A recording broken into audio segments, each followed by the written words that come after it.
All right, we're back in action here. Call this meeting to order. The first thing on our agenda is a special session, so we need a motion to go into special session. So moved. Second, is there a second? Second. Any discussion about going into special session? All those in favor of going into special session, please say aye. Aye. Any opposed, please say no. Ayes have it. We're in special session to first consider the approval of a resolution, an MOU between the Hagerstown Police Department and the Department of Social Services, Division of Adult Protective Services, something that we probably wish we didn't have to think about, but certainly is an important issue. Mr. Mayor, hereby move for mayor and council approval of a resolution authorizing the Hagerstown Police Department to enter into an agreement with the Washington County Department of Social Services. This agreement establishes certain investigative responsibilities between the Hagerstown Police Department and the Department of Social Services, Division of Adult Protective Services, as it relates to reported crimes against vulnerable adults. No additional costs are associated with this agreement. Second. Motion made by Mr. Metzner and seconded by Mr. Brubaker. Any discussion? All those in favor of the motion, please say aye. Aye. Aye. Any opposed, please say no. The resolution is approved. And the next item is the consideration of an approval of a resolution for the residential lease agreement at 38 North Potomac Street, apartment number 1. This is the artist live workspace. Mr. Mayor, hereby move the mayor and city council approve the attached resolution authorizing the execution of a residential lease agreement at the City of Hagerstown property located at 38 North Potomac Street in Hagerstown, Maryland. The lease will be between the City of Hagerstown and Charlotte Whaley and shall be effective from April 1, 2014 to March 31st, 2015. Second. Have a motion by Mr. Metzner and seconded by Mr. Munson. Any discussion?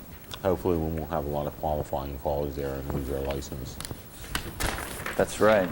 Well, I did notice that the city has the crime-free provision in the lease. Good. But I just want to give a shout out to the staff for all the work they've done on this project. Has not been without criticism, but this is a great first step. I believe this is the first lease for this project, and there's a lot of great momentum behind it and some good things to come with the gallery, the cooperative gallery. So look forward to that. So I want to thank staff for their work on this.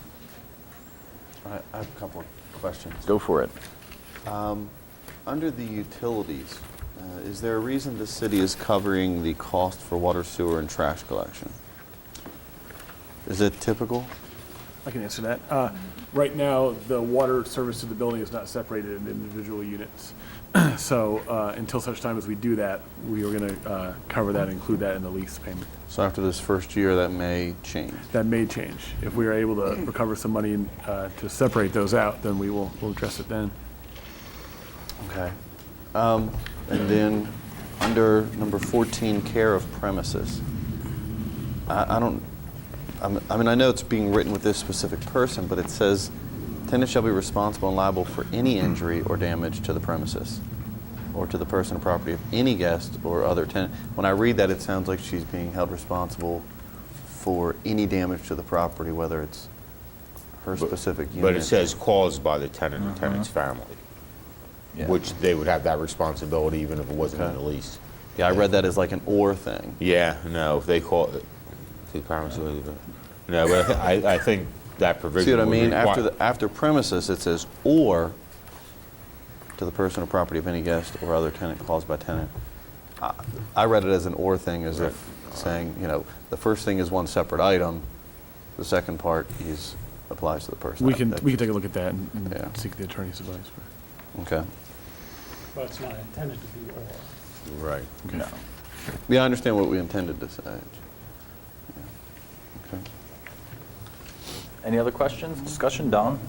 Why'd you make it a one-year lease? Why didn't you make it a five-year lease? Just the nature of the artist. For instance, we're looking at an applicant right now who is looking to spend a year developing her art before she goes to grad school after graduating from undergrad school. So we're going to get some people like that, and we want to encourage them to stay. If they'd like to stay, they could stay. If not, then we'd like them to have the option of moving on. Thank you. It also would allow for, creating the separation of those water accounts and those kinds of things, working out the. It's true. Any other discussion? All right, the motion is made by Mr. Metzner and seconded by Mr. Munson. All those in favor of the motion, please say aye. Aye. Any opposed, please say no. Ayes have it, the resolution is approved. Thank you very much. Okay, we'll adjourn our special session and go into work session. The first item on our agenda, well, first let's have a discussion, because I know Councilmember Alshire has got 2 babies possibly on the way, and I guess we don't have to worry about you going to Myersville tonight, but I was I do plan to go.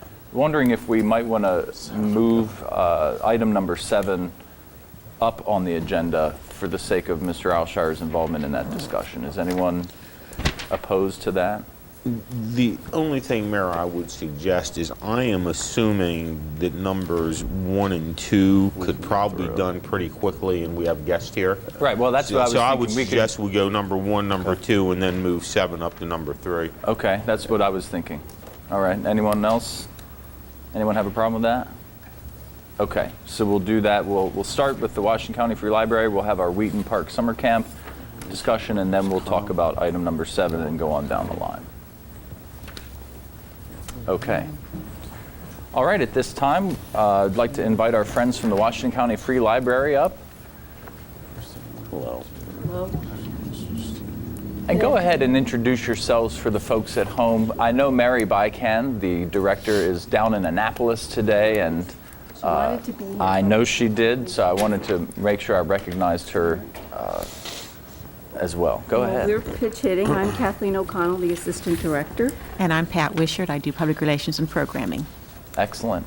So- And we all received the letter from the library that Mary sent me back in January, and we just wanted to have this discussion about all the exciting possibilities down at the library. Okay. Wonderful. Well, we're just going to divvy it up a little bit. I just want to tell you a little bit about what's been happening at the library since we opened. We've had over 1,065 programs with an attendance of almost 21,000 people. We've issued 4,400 new library cards, and 226,000 people have visited the library just since October. And we do have a number of study rooms, and they've been used over 800 times by about 5,000 people. So the library is really, a happening place, and people are coming downtown to use it. So with that information, then Pat, who is our programming librarian, is going to talk about the programs. Well, I brought a couple of things along. You're welcome to keep them if you like. A copy of our last year's annual report. If you haven't seen it before, you're welcome to them. Oh, I'm sorry. But the really nifty thing that I brought is our current newsletter. We do a newsletter every other month telling you the exciting programs that are happening at the library. And there's some wonderful things going on in March and April in celebration of several very special events that are happening. But part of the reason that we're here today, in response or in reference to this letter that Mary has sent, is requesting monies for over the next 3 years to help support not only the programming that we at the library are doing, but to help us support programming that will coincide with some of the wonderful things that the city of Hagerstown is doing. There are things we can do, have speakers in that will introduce people to music prior to the Blues Fest, something for Oktoberfest. With Thunder in the Square, we could bring someone in to talk about tricking out your motorcycle so it looks good on the highway or something. And to do that, we need a little bit of assistance in the financial side of that. We have brought some wonderful speakers in the past, some things on sustaining communities, on building communities, on education, on training leaders, and we would like to be able to continue to do that and to coordinate them with other efforts that are going on in our town and our community. We're looking at bringing workshops in to help people learn how to run businesses, how to develop leadership skills. We'd like to look at the possibility of bringing major authors to town. Those particular authors that you see on the New York Times best-selling list, bring people not only from the immediate community, but bring people from the area. They will drive in to listen to major authors and well-known speakers. That's what we're hoping to do, and as we do that, to tie it in with things that are happening so that we can get kind of a double whammy on that. There's some wonderful things that can happen with the Book Fest. Most of you are probably familiar with the National Book Fest. Even Martinsburg has a book fest, and we'd like to be able to develop something along that line. So this is what we're looking at doing with some of the monies that we've asked for. We have received some grants from other organizations, and one of those at this point right now is supporting children's author Rosemary Wells coming to town, actually coming to Sharpsburg in May, a nationally recognized children's author. So we've done some wonderful things with what we've received in the past, and we're hoping to be able to grow that and expand that and create more opportunities and reasons for people to come downtown and see what's going on down here. It's a great place to be, and we think the more we can do to bring people down and to get people involved, then we want to help with that.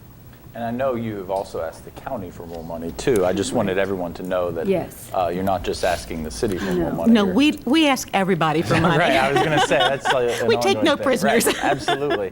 And the idea is that expanding, the ability to expand programming would allow you to put feet on the street, to get Exactly. people Bring more coming back people down and creating that activity. That's our goal. There's rarely a day goes by that somebody doesn't walk into the library and say, "This is the first time I've been here. Tell me about your library. Tell me about your town." And just issuing nearly 5,000 cards since we opened October 5th shows how many new people have come down at this point in time. And I think you're on track, as I recall from the luncheon that you guys put on last week with the annual report, like 600,000 folks in this first year of the new library opening, I think is what you're about on track for, maybe even 700,000. I mean, it To was, visit, yeah, because visit. it's already 260,000. Right. Yeah. Yeah. So I And that's think- what we would have gotten in a year, right. yeah. So we do bring people Phenomenal. down, and we, Yeah. and this really we see as an economic development tool for the city as well. I mean, it's in support of your goals, and you really just support you. And people don't come just to the library sometimes when they're down here. They do ladder activities while they're here. They go out to lunch. They hit the library before they go to the theater, before they go to the symphony.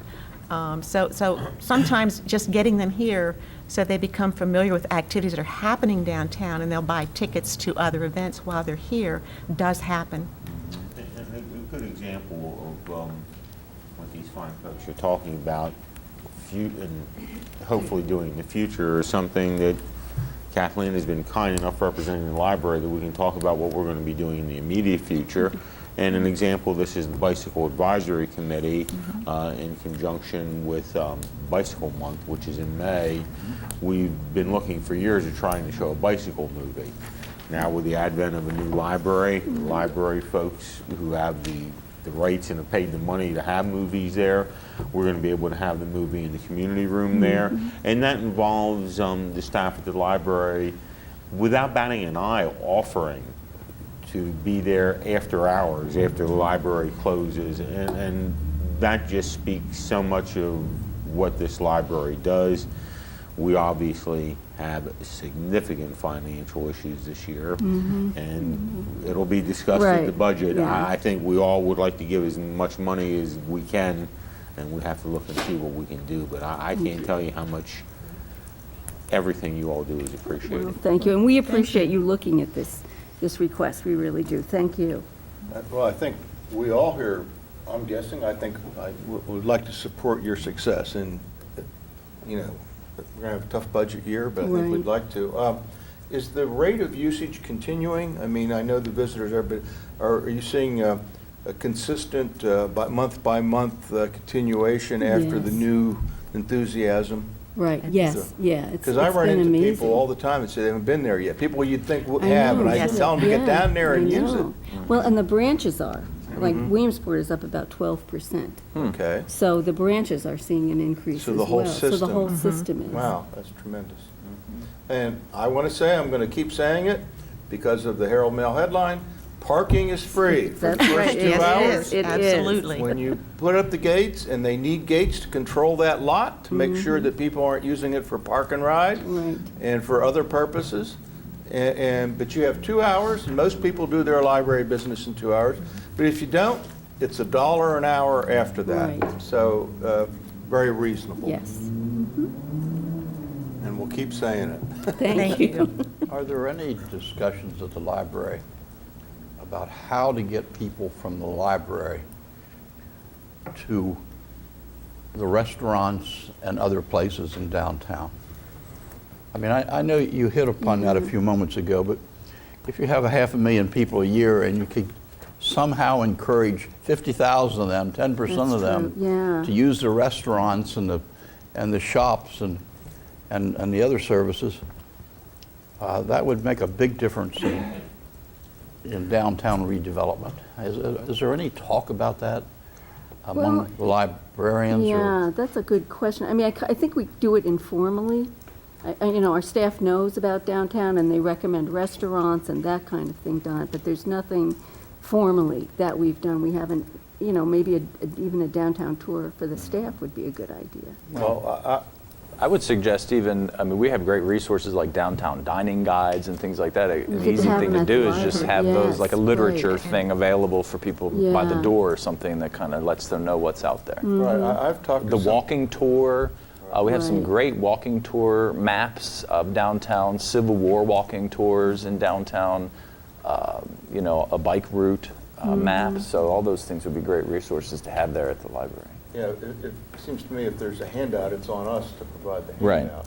But I'll make a note that we'll have But- city staff follow up to Yeah. make sure you guys have all that on Right. And hand. Dave, since we're looking at increasing your budget, I think a nice quid pro would be, speaking of this subject, and I've talked about it to a few people, some kind of signage on that lobby, the second floor lobby where the checkout desk is. I know the ceiling's low, but something that says, you know, downtown Hagerstown or downtown attractions, or just something out that door, because, you know, a lot of people come in the back door and they're oriented towards the funicular there. That's right. And I've suggested to several of the staff, like a sign somehow near those big doors in front, inside, that says, you know, to downtown Hagerstown, or just to put the thought in people's heads. And it might require a little ingenuity, and maybe our engineers could help working on it, but I think that would, you know, spark a lot. And in turn, we'll consider your budget increase. I like quid pros. Anyone else? Kristen, Penny? Anyone else have any questions? Thank you all for being here. Oh, well, thank you Thank for you for having the us. opportunity. I just wanted to follow up your question. Stay good. on. It is a comment. good Yes, it is a very good question. Okay, well, All thank right, you very much. Thank you.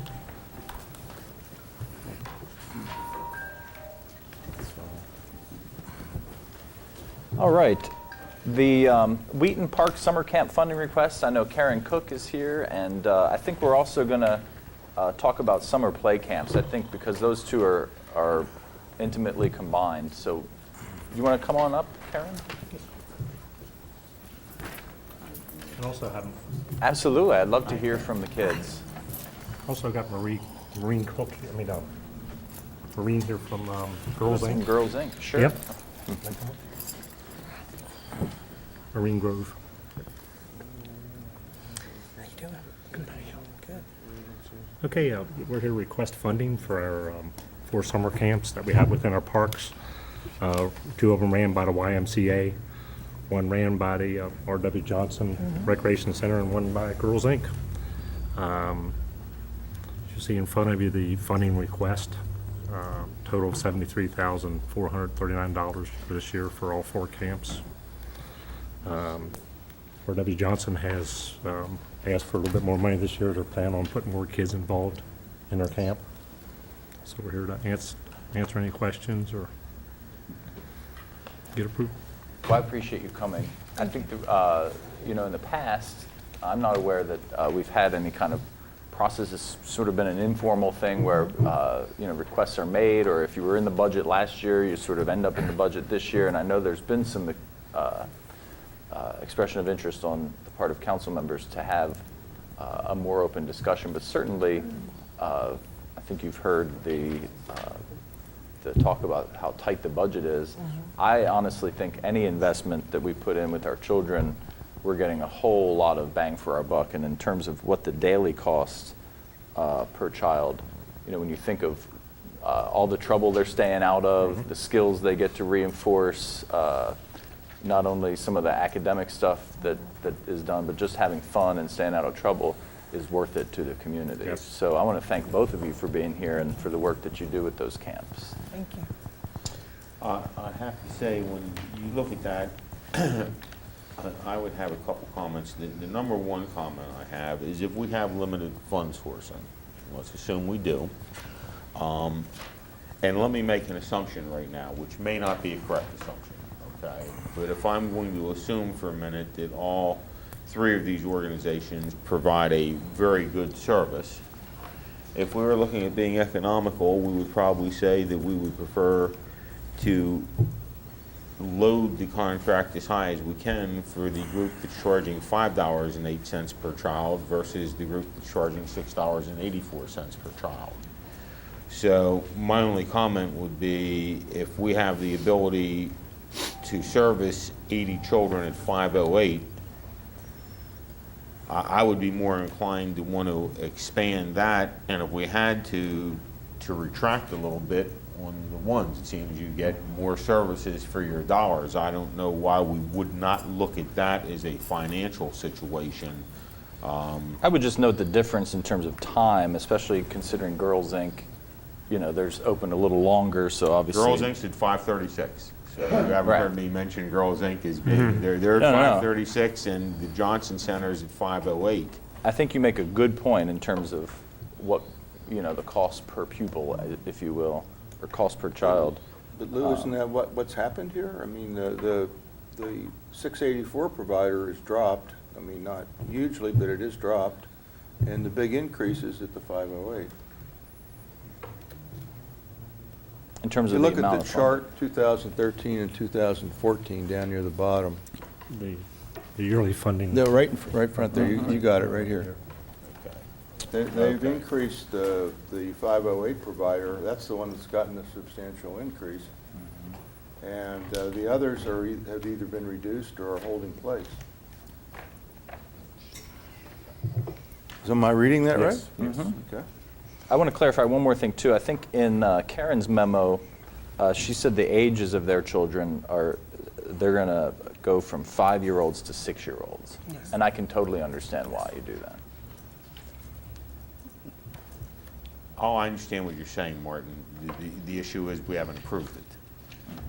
That's all I'm saying. No, right. I'm That's- just saying that's the yeah. proposal. Yeah. Yeah.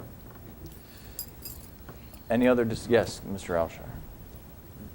Speaking of the R.W. Johnson Community Center and Girls Inc., could you explain the difference between the two cost proposals? I mean, I'm sitting here, I'm looking at it, and it says 80 children at $25,600 for a shorter amount of time but a longer summer season, and Girls Inc. at $15,000 for 80 to 100 children for a longer duration of the day but a shorter summer season.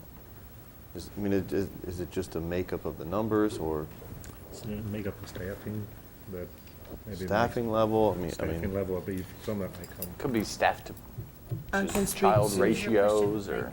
Well, okay, I'm looking at the R.W. Johnson Center, and it says 80 children, 9 to 3, 5 to 13, for 10 additional days at $25,000. I'm looking at Girls Inc., and it says 80 to 100 children, 3 hours longer during the day, a age group that's 2 years or 3 years older in eligible participants, 10 days shorter time frame, but the $10,000 difference. I'm just curious what the difference is. I think, I know they have a great program, and we I'm sorry, can you serve- speak up? I can't. They have a fabulous program. We serve different populations, but I think our difference is we're able to supplement some because we do a camp fundraiser.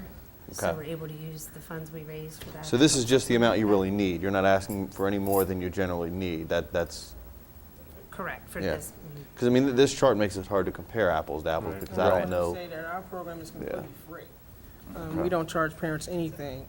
Based on the population and demographics, they can't afford it. So that's, we're totally funded by the city unless. Whereas Girls Inc. has some supplemental they have some income. Yes, our fees are $50 a week. All right. But 8% pay that, but they pay something. They pay it $5, 10, 15, Yeah, based on because their you're income. basically You're based on two income, still in the same sure. category. Sure. Yeah. Okay, yeah. Now, do you serve boys and girls? No, we just serve girls. And we Well, serve that's the boys and difference. girls. I mean, Yeah. it's $10,000 Girls are more to cover the expensive. cost of boys. Just because they misbehave a lot more. He's real sensitive to the price per child. Been there, done that. Yeah. You will be. So, all right, I understand. Your offerings include anti-drug programs, anti-alcohol programs, anti-heroin programs, which is killing people every day. Robert W. Johnson is implementing drug awareness programs under our Together We Can Restore the Village programs that is going to be implemented into our summer camp program. We're working with Washington County Diversion and Washington County Health Department to facilitate those programs. Good. How about the girls? This funding is just specifically to incorporate STEM, our science, math and technology, and literacy into the summer. We do incorporate that, and we have a program but it's not facilitated during the summer. It's during the school I have a year. grandson who's 11 years old. I'm very sensitive about that sort of thing these The days. younger we can educate them, the better. Thank you. You're welcome. Any other questions for these folks? We will consider these requests as we will consider all the other requests as we put together our budget. Thank you so much. Thank you. Thank you. Yes, hold on one second, hold on. Mr. Can I clarify? I thought the Robert Johnson Center was asking for this increase for this coming summer. I'm sorry? You're asking for the increase for this coming summer camp, Yes, sir. which begins in June, In June. which would be before the start of our next fiscal year, and probably requires some programming or scheduling on your part to know whether you've got the money or not. That is true. I thought that this would come So before. I think in this case, there may be a timing issue where you may need to address this if you wish to before April or May, I would because like she to have needs it- time to Right, I'd like to have it plan. addressed. Obviously, staff would have to tell us where and if funding would come from. Well, That was already covered in the memo, right? Yeah, in total, the Yeah. increase, because there's decreases for the two YMCA camps, There's availability Girls of new Inc. funding. holding the same, the increase is proposed by Ms. Cook on the Wheaton Park. It's a total increase of 6,400. And I would say staff can come up with that if council is interested in doing that. Because this will overlap 2 fiscal So years. we can get a consensus here at the table today. that I'm good. Everybody wants to support Good. these 2 programs in particular in terms of what they're requesting? Okay. And then we would have the contracts or agreements on the agenda for March 25th. That way, Girls Inc., Robert Johnson, YMCA know they've got our approval to go ahead. When there's and- something in the budget already for these. Yes, yeah, well, these this groups has for been when an the- annual program. We For just- when the camp starts, anyway. Right. We'll Yeah. just have a slight increase, but with these agreements approved on the 25th, then they can hire their staff, Mm-hmm. finalize their schedules and programming. Sounds good. Thanks for catching me. Thank you. Yeah, thanks, Yes. Bruce. All right. That's why he gets paid the big bucks. Thank you. Thank you all very much for everything you do. Do we have somebody here presenting for these 2 items? Thanks, Bruce. Okay. All right. Just saying, it's only 4. So we're at 4:45. I think what we'll do is now we'll bring up the review of Chapter 95, excessive use of police services, and Chapter 197. And what I thought we'd do, because I think we're pretty much there, I just got the red line or the blue line, whatever you might have. I think it's a blue line. There might be some red lines out there somewhere. There is a red line version. It is the same, it's just a different format. This one shows it in a box where Yeah, it's deleted. we- This one shows it on there. Gotcha. So let's make sure everybody's got the same versions, if we could. What does the council We- have The already? council mailboxes, it was the one that has the blue. Yeah, Where the the blue deleted lines, yeah. sections are put out to the side. Oh, okay. If you need some, Donna has extras here. It was a bit of a mystery to us on some of our printers that printed out red and some that printed out blue. We're not sure why. So we got a little nervous about what we sent you guys when we discovered that this morning.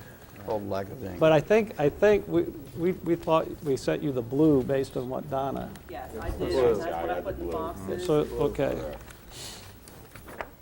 But I have both here, if whichever way you'd like to see it. Okay. Does everybody have the copy then, the blue copy? Yeah. We've got extras here. Have the blues. So I think what I'll do is start with chapter 95. I think we'll just go point by point through what changes we've made up until this point, and then we'll come to an agreement on what we'll be voting on next week, so that there's no more mystery about it when we leave today. So chapter 95 is the, as it exists today, I think it's called excessive use of police services, or it's called excessive use of city services. Currently, police So, services. okay, so we're changing the title to excessive use of police services to excessive use of city services. The idea is, under the definitions, I'll just tick through all the changes. One of the issues was about the appeal going to the very same people basically who made violations. The remedy to that concern was to define an administrative hearing officer, so that is here defined as an independent hearing officer appointed by the mayor with the approval of the city council to review appeals of the application of this charter. Is there any question about that one? All right, the next thing we did was tweak the definition of chronic nuisance property, and as it exists now, the threshold is what, how many? I forgot now the old number. Was it a dozen? The original number was, for 30. a house, was 10 in 6 10. months. 10 in 6 months. So the idea is we're reducing the amount of qualifying calls needed to be a nuisance property. And in addition to that, a chronic nuisance property can also mean any privately owned property, regardless of type, at which there have been at least three code violations or code administration notices of violation issued within a year. So that's the other change. Above that, though, we looked at the minimum qualifying calls, and we were trying to, scale it to the amount of units, especially when it came to apartment buildings. So in the reductions, you'll see commercial properties, the minimum number of qualifying calls is 8. Residential properties, 1 or 2 units, 3 qualifying calls, or 2 if at least 1 is a felony. Multi-unit residential structures, that would be 3 to 24 units. 4 would be your number of qualifying calls. And then you see apartment complexes of 25 to 49 units will be 6. Apartment complexes of 50 to 99 units will be 8. Apartment complexes of 100 to 199 units, it's 10. And apartment complexes 200 to 399 would be 12. Apartment complexes of 400 units or more would be 14. So the effort being trying to scale for the number of units such that these large complex owners have more of a not leeway, but in terms of the amount of qualifying calls it would take to achieve chronic nuisance status would not be such that one bad tenant could really put them over that threshold. And it gives them obviously an opportunity to address any issues that they have before they reach that limit. Any questions on the definition of chronic nuisance property? All right, moving on. We changed, should make sure there's nothing on that. On the third page under 95.3, item F, this is where we changed the language about the appeal. to the administrative hearing officer.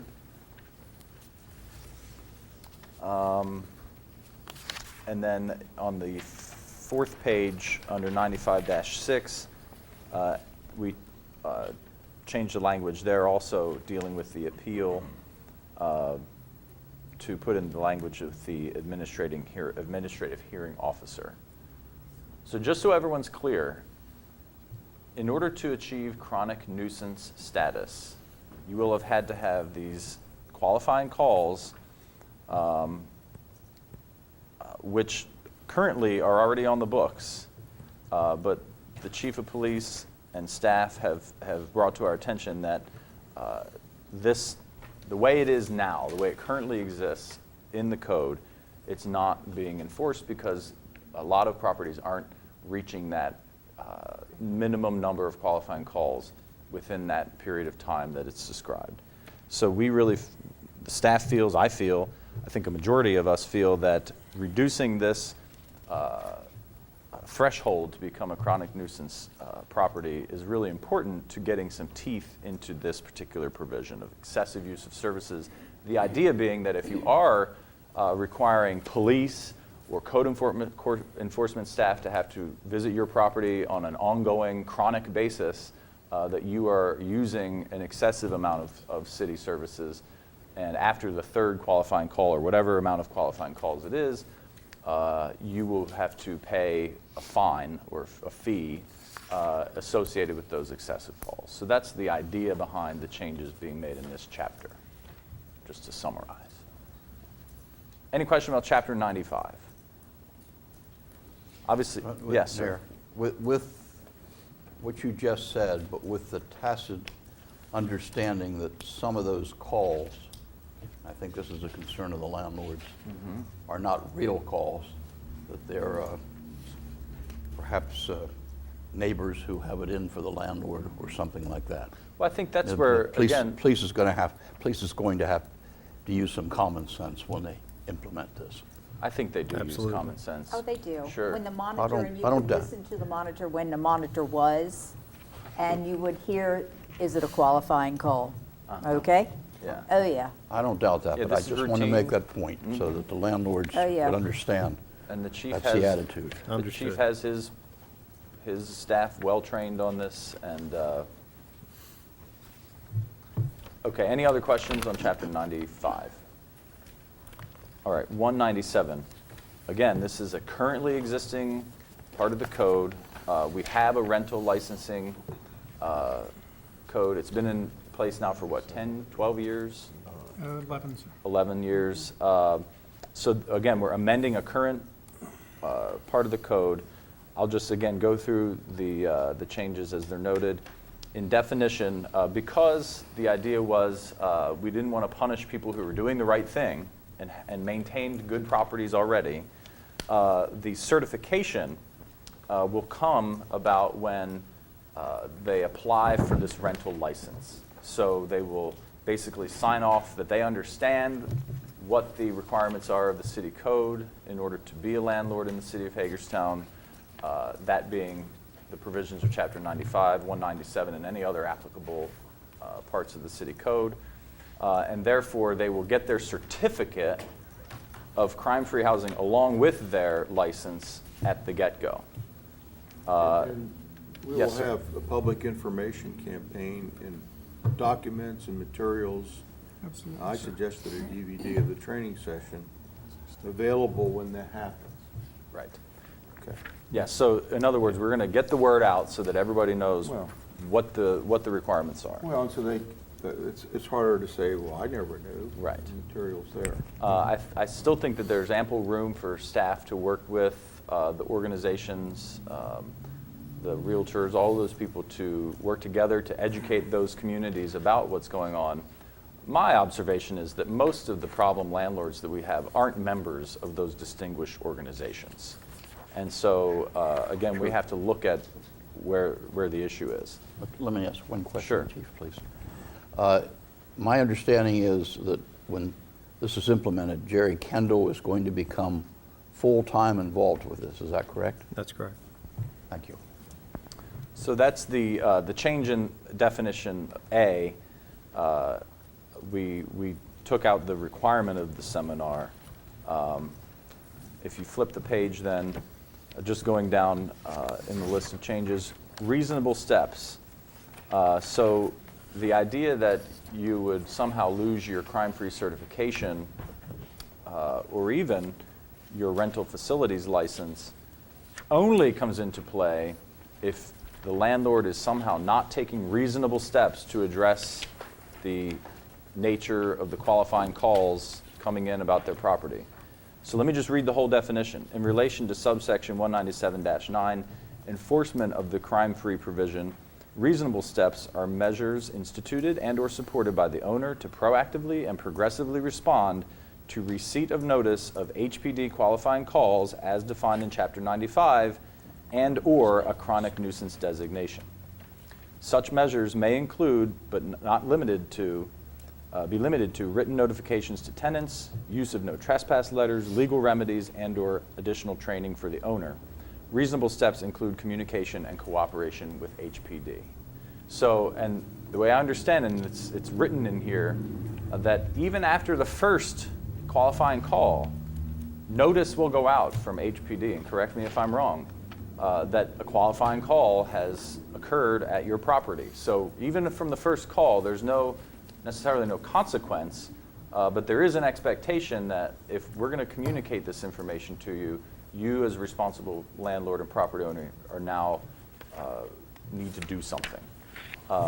Notice about the requirement for the seminar will go after one qualifying. So 2 or more qualifying calls, landlords will have to attend the 4-hour crime-free seminar. And I think I'll probably be getting to that. But yes, go ahead. Chief, have you looked at the issue some of us raised about whether it's possible to notify simply a call, even if it's not a qualifying call, sort of a heads up? I know we don't have all the emails. I know it might be. Have you had a chance to look at that possibility? Just to say somebody came out, we resolved it, or we determined it wasn't, but we were out at your place. Yeah, we have that ability now through an email system, and part of the ordinance is to capture the emails through the registration process. So we can set it up to where we can notify them virtually every time. There are a few calls we would protect that we screen where there's a victim involved on certain types of crimes. But yes, we can email them. We can email, we do that now with certain property owners, certain commercial establishments get emails. We just set it up with the Alexander House downtown to get daily emails from us.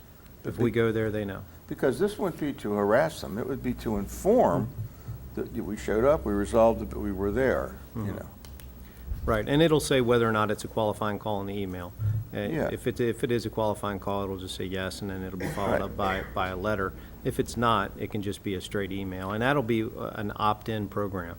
So if you want to know, you're a property owner and you want to know, we can opt you into that program and get you on a regular email cycle with us. Okay, so once again, they can opt in, and if they don't opt in, then they can't say, well, I never knew. Right. Okay. Yeah. Okay, are you saying that upon the passage of this and the signing by the mayor, that at that point, all the landlords will be notified by email if there is, the police officers are called to their properties? For a qualifying call. For a qualifying call, yes, but we're going to have an opt-in program in addition to this, and I don't mean to cloud this, Okay. but we have that in place now where we let them know when we go whether or not it is a qualifying call. We have that in place now. It's independent of this, so we're still doing that and expanding that program. It will support this ordinance, but it's not written in here. I don't think it's necessary because we're covering all the qualifying calls in here. What we're talking about is, does the landlord have a right to know that their tenant reported a burglary at their property or their car got vandalized in the back? And so that could be something we would share. We would not share certain things where that are protected by law. The opt-in ought to be as part of the registration. I'm not saying we have to incorporate it, but I think it would be a good idea to. Well, that's the purpose of incorporate it. capturing that, and we'll communicate that to them, that we can provide them with more information if they would like. If I were Yeah. a landlord, I'd certainly like to know those things. Yeah. But you're responsible. So now we're moving out of the definitions. Thanks. Section 3 is about the requirement of the rental facility license. Section 4 talks about the application. And H, which is on the next page, page 4, this goes back to the certification as crime-free residential operator. And I'm just going to read what it says. Annual written acknowledgement of the landlord or designated agent of its obligations and responsibilities pursuant to this Chapter 197 and Chapter 95 of the City Code, so long as not revoked as provided herein and subject to requirements of Section 197-7.b hereof, receipt of the acknowledgement shall establish the certified residential operator status of the landlord. This goes back to what we were just saying in the definition about the crime-free housing seminar, which on the next page, page 5, Section 7, under training, this has been changed, Section A, to say HPD shall sponsor a voluntary crime-free housing seminar for landlords for their designated agents. The training seminar is approximately 4 hours in length. B, if an owner, landlord, or designated agent has received notice of more than one HPD qualifying call or one HPD qualifying call which constitutes a felony under Maryland law pursuant to Chapter 95 of the Code, in addition to the application requirements contained in Section 197-4 hereof, certified residential operator status and the issuance of a rental facility license is subject to and contingent upon the successful completion of the crime-free housing seminar. So the idea is, again, not all landlords will have to take the crime-free seminar. It's certainly available to everybody, and we want to get the word out and educate folks about what the requirements are. The requirement would not kick in until after one qualifying call. The other next section was just a little Aaron, semantics. say that again. The requirement would not kick in unless you had more than one qualifying call. HPD qualifying call or one HPD qualifying call which constitutes a felony. Right. Yeah. That is when the mandatory seminar will occur. The next provision is the written lease.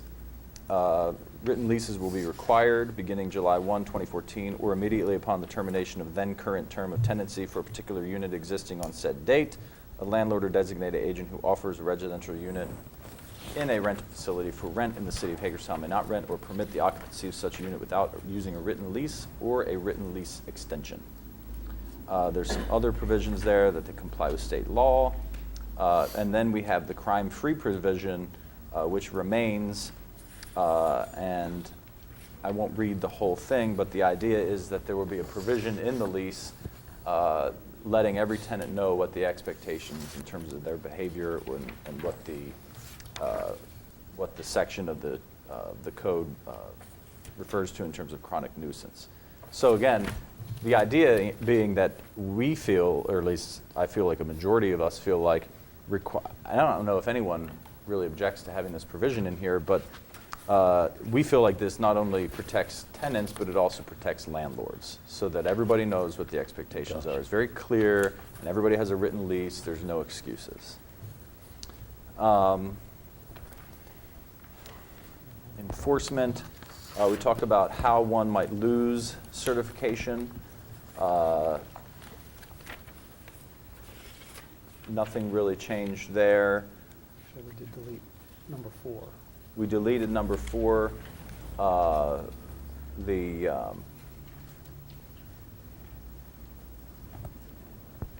crime-free, was that the code part? Yeah, maybe the chief or I need to clarify that. You want to take a shot, chief, or I can pitch in on? We deleted item number 4 just to make it real clear that just because you, if a landlord allows their property to achieve chronic nuisance status, it doesn't automatically mean they're going to lose their certification or their rental license. Right, that was a point that kept getting brought up, and we felt that this was the language that was causing that. And the question we get over and over again, if I hit chronic nuisance status after 3, do I automatically lose? And the answer is no. And so by striking that out, Mr. Boyer felt that it still had the same effect, but it didn't automatically trigger an automatic loss of your certification. Right. Does that make sense? So you could hit chronic nuisance phase and still retain your certification so long as you're taking the reasonable steps to try to correct the problem. But if you're at chronic nuisance and you're not taking reasonable steps, then 197.9 is what allows us to address that from that standpoint. So that's an important section and Which I'll read. existing language. Let me read, But we section thought that- 197-9. It shall be a violation of this chapter for a licensee, landlord, or designated agent to knowingly permit a tenant, occupant, a tenant's guest, or any person under a tenant's control to violate the crime-free housing provision of the lease after receiving notice that said location has been deemed a chronic nuisance property pursuant to Chapter 95 of the City Code without taking reasonable steps to enforce said provision. Right. I think that's the key of that whole Reasonable steps. that whole conversation, right? The idea that we want there to be a good partnership between landlords, the Hagerstown Police Department, and other city staff in order to address the issues that are out there. Right, so the mechanism's still in place, however, it doesn't make it automatic, or it doesn't appear to be automatic for just hitting chronic nuisance phase. You have to hit chronic nuisance phase and then not be taking reasonable steps. Right. So that's just sort of removing something that actually cleared it up. And I think, we had Congressman Delaney come in this morning to give a chat, and he said it best that when you have a good piece of legislation, everyone walks away feeling a little bad. So I think, we've come a long way since the beginning of this conversation, and I think a lot of hard work has been done by staff. I know council members, all of us have met with various people, and we've received many, many emails and phone calls. So I think what we have here is a good compromise. I think we are still going to be achieving our goals. Not everybody's going to be happy about it. Some people would like us to be tougher and make everybody take the seminar. Others wish we would take all of this out of our city code altogether. So I think what we've got here is a really good end product from a very long and deliberative process. But I think what we're ending up with is a good piece of legislation. And I just want to see if there are any other outstanding questions that anyone has tonight before we put this on the agenda to vote for next week. I do. Yes. All right. I tried to formulate this in my head yesterday, and I think maybe these questions aren't just for me, but I think maybe so that I understand better the consensus that has apparently been reached by a majority of the council. So I'm just going to go through them in order. I think that's probably the simplest. The chronic nuisance title, that will apply to both code-related violations, calls for service, as well as crime-related calls for service, correct? Correct. But is it only crime-related calls that will result in loss of certification to rent the property, or will that apply to both code and crime-related? The certification is only affected by crime-related. Okay. So you cannot lose certification Based upon to code rent issues. property if it's just code violations, high grass, trash put out early, whatever. Correct, sir. Okay.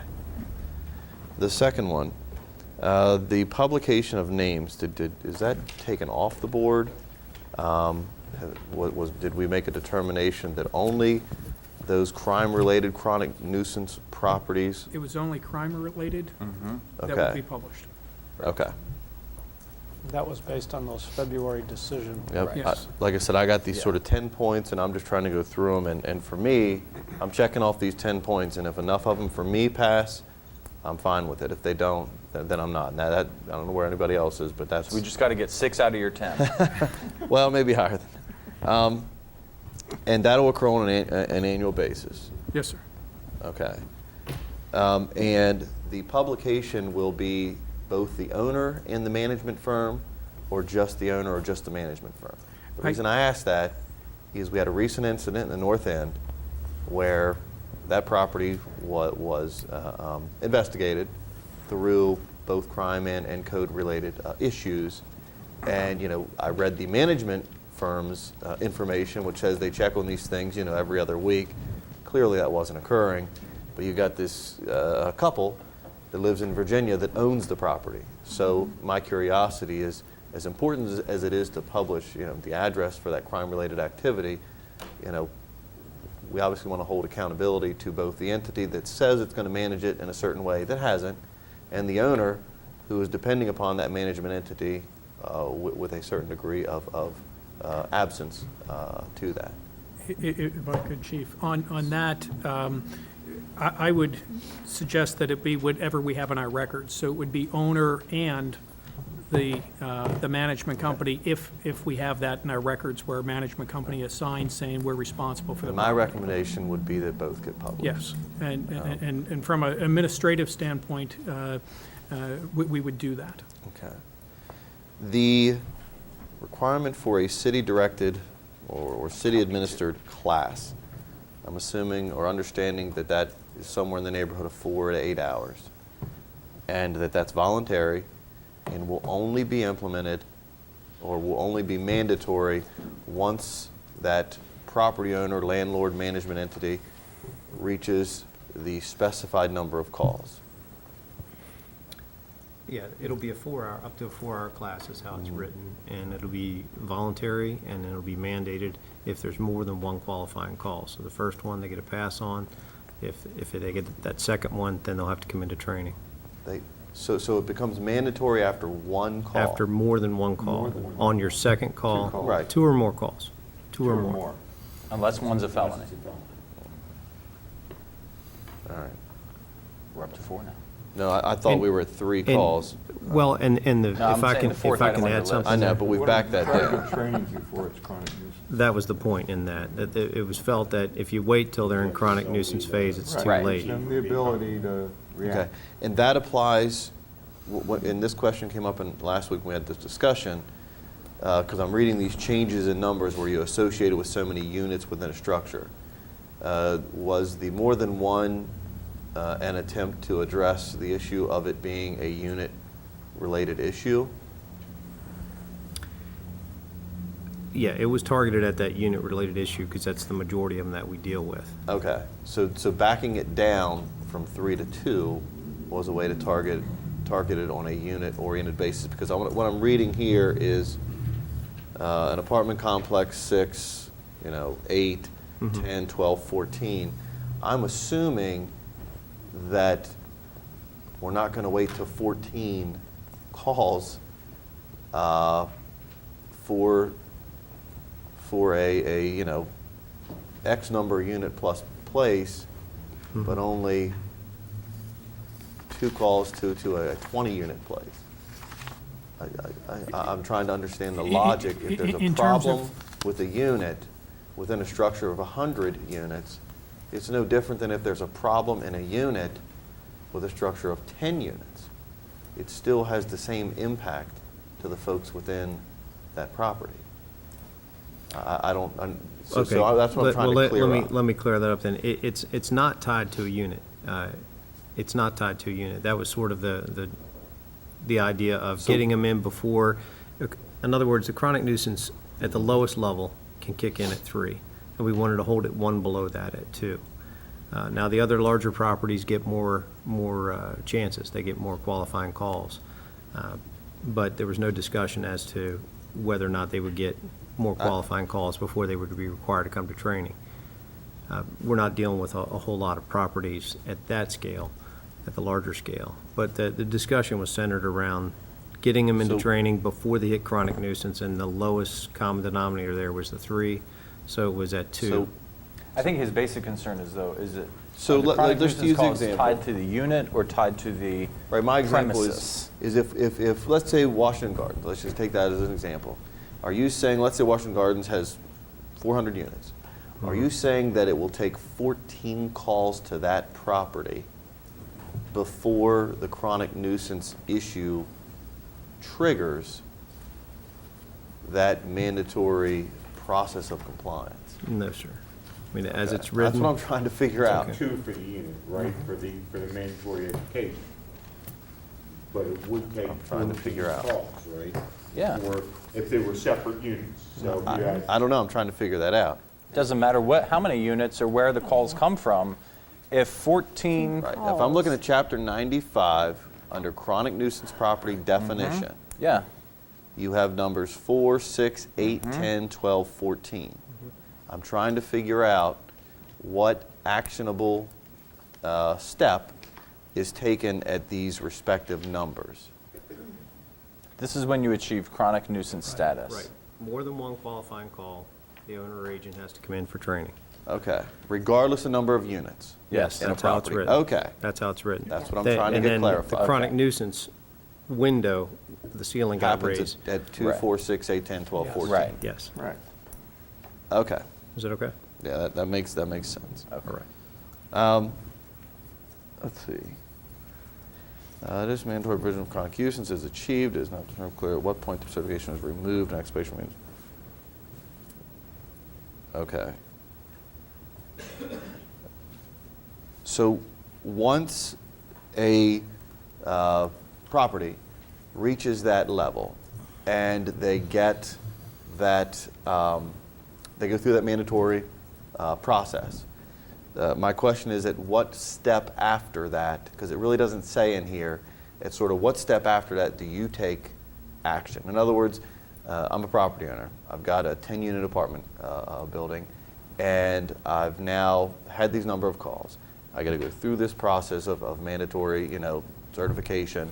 Now I have additional issues that I'm not addressing. Is it 1 after that? Is it 2 after that? And here what I see is it gets us to step B within this code, which is you got to take you got to take the certification, but it doesn't say, at least for me in here, at what point the whole decertification process kicks in. Is it 1 call after that time I take that class? Is it 2 calls? Does that make sense? I'm not reading that in here. Yeah, the answer is, it's after you achieve chronic nuisance property. So we'll use the smallest one. You Okay. have 3 calls, you're allowed 3 before you hit a chronic nuisance. Okay. At number 2, you're coming in, you'll be mandated to come I in got for you. training. At number 3. You hit chronic You nuisance hit chronic then. nuisance. Okay. It's the next one, it's the 4th one. If and only if Okay. you're It not doesn't showing. say that in here, but I understand what you're saying. Right, that's into that 197. Yeah, 10. 10, where we're talking about. Okay, because I'm reading the number no- of calls in 95, and I'm having to go to 197.10 to reach that point. Right, because 195 only deals with the chronic nuisance itself. It doesn't deal with the certification. Right. The certifications are all tied in underneath 197. rental facilities. So that's where the certification kicks in, and retaining your certification or losing your certification Okay. are spelled out in there. So the 197.9 talks about you have to knowingly permit it to happen, which means you have to not take any action. You have to ignore all 3 Right. warning letters. You have to, and then you get your 4th one, and at the 4th one, you're subject to loss of your certification And, And a the fine. fees. and Yeah. the fees. So after 4 sort of reasonable chances to reach out, if you ignore all 4 of those sort of reasonable chances to reach out and make improvement, at that point is when you're subject to the possibility of that decertification process, Yes, correct? Possibility, but not automatic. That's what I said, possibility. right. Okay. Number 6, there appears to be a majority in favor. Okay, the lease. I read this section 197.8, and you said that, Mayor, you said that what is in this 197, if I understood correctly, is existing, but I don't Well, believe. the chapter exists. But and rental- 197.8, the words in black on 197.8 do not already exist. Right, currently, those Correct. are not provisions Okay. that exist. So both the black and the blue in this draft that we received are all new. In 197.8, yes, because there's no current requirement for a lease a provision lease. in 197. And in some of the discussions I've had with landlords, and I see their point, and I think it's a valid point, and probably the biggest sticking point for me in terms of disagreement, is what this automatically will do is require landlords to have leases to rent the property.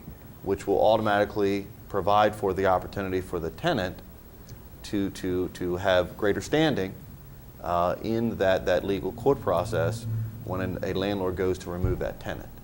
I've talked to a number of landlords that say, I don't have a single lease with a tenant. I don't want to lease with a tenant. I'll make them sign whatever document you want them to sign to agree to this crime-free ordinance provision, but not have a lease. That way, when I do want to remove that tenant, I can do it within 30 days notice. 30 days notice. Which is the same thing you can do with the lease. It's a 30-day lease. Okay, and I don't understand if the Then court system know that. why would the professional organizations say it's a business best practice? Well, if it's a best practice, The then bottom everyone line should do it. is, you can have a I wanna 30-day understand. lease. 30-day lease. You can have a 30-day lease. Yeah. I can tell Okay. you right now, you can have a 30-day lease that has the same exact effect as a verbal lease. Okay, so that's what I think I want to be able to I can hear. assure you. And for the landlords to hear and the property owners and management entities to hear is, while we have a lease provision in here, we're not telling you it has to be for 6 months That's or a right. year or 2 years. 30-day We don't lease. care the Can be time written- frame. can be do written it on a for napkin. 30 days, as long as it includes this, Right. and we're good. And I think that flexibility then remains I'm just completely joking within about the the hands napkin. of landlords that don't want to have the degree of Right. lease that they feel they aren't adequately protected from when they do have to go to court to remove a tenant that they don't feel is appropriately occupying their property. And there are jurisdictions that require a particular length of a lease. In Montgomery County. But ours doesn't. Ours doesn't. Okay. Correct. I just wanted to be clear about State law that. does not either. I was going to say, All and right. state law kicks in at 5 or more Fine. units. You have to Yes. have a state, right. So if you offer 5 or more, You 4, already have to have one if you have Yes. 5 or more units under state law. Yeah, in section 197.8C, it says tenant, under subsection 1, above subsection A, it says tenant, any members of the tenant's household or a guest or other persons affiliated with the tenant or affiliated with any member of the tenant's household.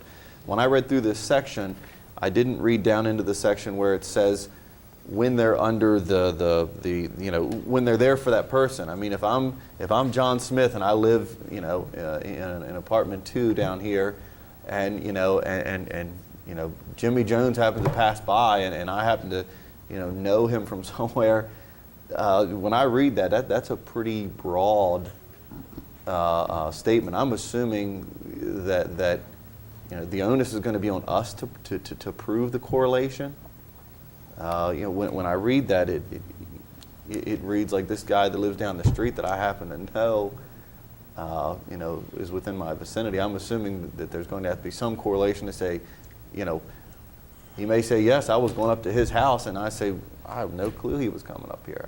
I'm just, when I read that's a pretty broad inclusion. And I guess the word for me, affiliated, is when it says affiliated with me or a member of my family, that becomes even more broad, and so I'm trying to figure out, how we're going to correlate that affiliation clause. Well, I think some of that is just language that the attorney worked in there in order to cover all possibilities. I think my position would be with what Christian is bringing up. Trying to get to the victim I issue. think if you're going, there's 2 issues with that.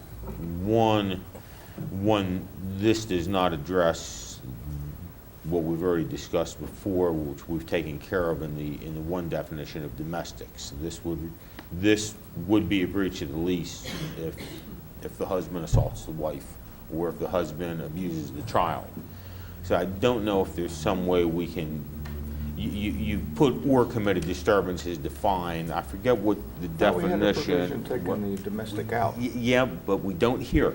Right, what I'm saying here, and I'm trying to figure out how this I one applies. understand. I would think that what you may want to do is define disturbance. Under disturbance, include any criminal conduct is defined by, follow what I'm saying? Oh, yeah. And we already have, then you're right, Marty, we've taken it out under the definitional. And then what you would do here is you would take out the word criminal activity. And you shall not engage in activity that is defined as a disturbance in Chapter 95. Because that way you would have a definition under disturbance of all crimes. Because I think that's what you want, isn't it?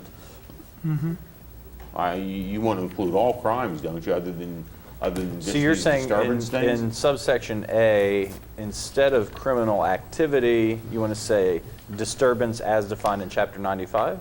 If you're going to define disturbance, is there a reason we wouldn't define disturbance as any criminal activity? I don't want to get too complicated. Well, I think the crime-free provision allows the landlord actually the opportunity to determine a breach of lease beyond what's in just what the short Well, I list that we think that have. does too. And I think that's maybe what this is trying to give more, And I guess give the- more teeth here to I think what Chris And I guess the ability to answer breach. is that a landlord should have the right to evict somebody if there are domestic calls there and he doesn't want it. I think the issue, though, is more, I think what Chris is getting at is if I have, a Halloween party at my apartment. Oh, I understand that. And someone opens the door of the apartment building to some I Joe changed things Schmo who around. comes up and creates a Right. big The answer to Kristen's disturbance. question, if you're going to continue to put in guest household affiliated, you have to somewhere use the word knowingly. Yeah, because If you use the affiliated, word- right. because to me affiliated takes a pretty narrow scope of what you were intending and broadens You it have to have the word pretty knowingly. wide. Work knowingly in. And then you would be okay. So Because knowingly then- before the then first tenant- affiliated, or after each affiliated? or- The object here is that the tenant or the people on the lease knowingly permit. Right. Versus somebody, I don't think you evict make it a breach of a lease if the tenant doesn't know what's going on. I mean, that doesn't make sense to me. And I think that's what you're raising, right, Kristen? Oh, yeah. Yeah, I think the person would have to be established to knowingly have allowed that. So if we insert knowingly in the second line on B, shall not knowingly permit the premises to be used for, does that cover it for people? I think so. Chief, you okay with that? You're in B. I'm in B under, Well, A C. too, you're under C, I was at C1B. it would be tenant, any member of the tenant's household may not knowingly permit, I think you guys can wordsmith this. I think the idea is if you're going to include people other than the tenant and the tenant's household, if it's going to be other people, the tenant has to know that it's occurring. I mean, that's the intent here, and I think. Or at least know the people. Well, no. An example would be, a good example would be the party, in which you as the tenant have no idea that there's somebody there that has illegal drugs in their pocket. And under the hypothetical, they're caught there. And you can't establish at all that the tenant had a clue that that person had that. Under this clause as written right now, that would be a breach of the lease. And I think to breach the lease, for the tenant to breach the lease, the tenant has to knowingly do something or be aware of what's happening. Enable, in other words. Mr. Mayor, if I could just lift everybody up here to under C, bullet point number 1 there. And it says a crime-free housing provision, the purpose of which is to make criminal activity engaged in, facilitated, or permitted by the tenant.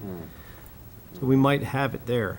You do, and those are the words you're looking for. To be inserted below. That isn't what's being put in the lease. Okay. Well, and this is That's just, that's your explanation. well, and this is just a suggestion of what gets put in the lease as well. Right, So. well, but we're now down to the bottom line Sure. of trying to get this done, and I'm just suggesting that we get these words knowingly in there. Okay, Okay. will do. That addresses point number 8, which is the triggering process. And then I know that we have gone over this twice before, but the answer to the process in which I'm a landlord, I'm renting 10 units, or I'm a property manager, I'm managing 10 units in a property, and let's say I've got 3 different properties. And I understand you get 4 sort of steps before you even get to the whole consideration for decertification to have the ability to do that. And maybe this is just a question of, we're going to see what happens the first time it happens,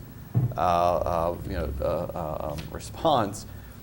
But, the question that has come up a number of times is, what happens if I, and Dave Rod, I think, asked it the one night, I got 681 units, and this occurs, I appeal it, lose it, whatever. I'm assuming that it's going to have to be a court decision that tells some property owner that they've got to turn the management or the ability to rent their property over to somebody else. I mean, that to me, I guess, is the step at the end of the day. If I heard Lou correctly last week if I'm a plumber, don't work without a certification, if I'm an electrician. I mean, I'm trying to think of that step when we get to it. I'm assuming that wouldn't be us saying that. Well, it would be us saying that you've lost your certification. Understand that. And then it would be a hearing officer backing that up, and then ultimately the circuit court. Okay. That would. What happens during that process? I'm assuming there is a stay. There's an automatic stay whenever anything's under appeal. Okay. Unless it's a life safety thing, and Right. and those are spelled Which are out. typically code related Yeah. anyway. Right. Absolutely, sir. Okay. And just for clarification, there's no proposed change to the rental registration fee. Correct, sir. There is no cost to this course, even in its mandatory state. Correct, sir. Correct. And this will apply to temporary rooming facilities. That was a definition in here at one time, and Temporary rooming facility. yes, We have rooming houses. which means places like The Women's Club, the. Turning Point, Reach, I mean, No, it doesn't include Turning Point and Reach. W House, Dagmar. Wells House. The Dagmar. It includes the definition of Dagmar, business. the Patterson, but it doesn't include treatment facilities. Because treatment facilities are not governed by the rental facility ordinance. Right, right. That would have to be something different, because I don't think you look at them as landlords now. You may want to do something else. I would completely disagree with that. I do. I mean, if you're staying in a place, you just provided us a report last week for East Franklin that shows that the average tenancy on East Franklin in these private units is 8 months. And any number of these facilities are anywhere from 12 months to 18 months. I just have a hard time saying you, private property owner, are going to rent to individuals and are subject to these criteria, but the facilities in which we very likely provide the same level of call service to are completely exempt. That to me makes no sense. It just Well, I don't doesn't. think that that's going to be anything we resolve with this legislation. We can Well, we certainly may not, address but it. what I don't think we're going to resolve this before Tuesday, but what I would say about that for Kristen, which I would be more than willing to entertain as amendment to this, because one thing I think we want to do is try to get this passed and take a look and see if we have to do other things. But I agree with Kristen with regards to some things. For instance, this does not cover a halfway house, is that correct? Correct, sir. And see, That doesn't make any sense. Well, yeah, I do not see a halfway house as a treatment facility. I see a halfway house as a residential living facility in which there are rules and regulations. That versus Brook Lane Hospital, which is a residential treatment facility. And I do believe that halfway houses and places that have residents there that are residing there like a halfway house that are residential units where people are living, I do not consider a house in which there are rules to be guided by, but no substantial on-premises treatment. I may be wrong, but I'm not aware of substantial on-premises treatment at halfway houses, are you? Well, They have rules that they I, have to abide by, and they may have to attend treatment pursuant to their probationary terms at treatment programs. But my understanding of a halfway house is that's a place for people to live under under much stricter rules than another landlord would have them. The rental facility ordinance is established to govern any rental place where the general public can go and rent. That's. I think we're going back. Yeah. I think we're going So- I back. do agree it's not going So- to get resolved Yeah. tonight. So, Well, and I think, again, I think it's an excellent issue, and it needs to be Right. addressed. No, I I just don't think think it it- applies to what we're doing with this. I don't disagree with you. I think it And we should can be certainly addressed. bring it back up and Yes. look more closely at those other parts of the code that do address I- those. I Totally think that it agree. applies to the spirit of the issues we're trying to address. Absolutely. Right. So based on all those points of interest, Kristen, it sounds like you might be in favor of voting for 9 this. out of 10. And the last one was the appeals board, which you've changed. And that appointment, when it says independent, I'm assuming, and the landlords have sort of asked this question, I'm assuming that means... Unaffiliated with the city. Unaffiliated with the city. Right, correct. Not from the police department, not Correct. from code enforcement. Yeah, it would be staff's recommendation, whether it's a retired attorney or a retired judge, but Not be affiliated with the city at all, though. All right. yeah. So, and I just want to say that I'm very proud of this group because this has been a very deliberative process, and we've, torn this thing apart. We've gotten a lot of feedback, and of course, I have. It's been a source of pride for me in this last year, 3 months, and 2 weeks that many, many, many of the things we voted on have been 5-0, and that we've been able to achieve, broad consensus. And it's not my expectation that everybody vote for this, although it is my hope. I do think we've done a lot of good work on this. I'm proud of the inquiries that council members have made of staff and the back and forth. I think it's been healthy and it's been good, and we've ended up with a good product. I have one more question. Okay, One more let's question? Let's make sure that we're not going to do a double flip here No, no, now. no, no. Penny, you're gonna like I this hope question, I am. Penny. I promise you. Am I reading this correctly, that for a 400-unit complex, there's got to be 14 calls before any chronic nuisance is reached? That's correct. Now, I was under the impression that what we want to do, and I think what you want to do, Chief, is say 14 calls or 3 or more to any single unit. I mean, you really don't want 13 was my calls question to earlier. one unit without taking any action at all, do you?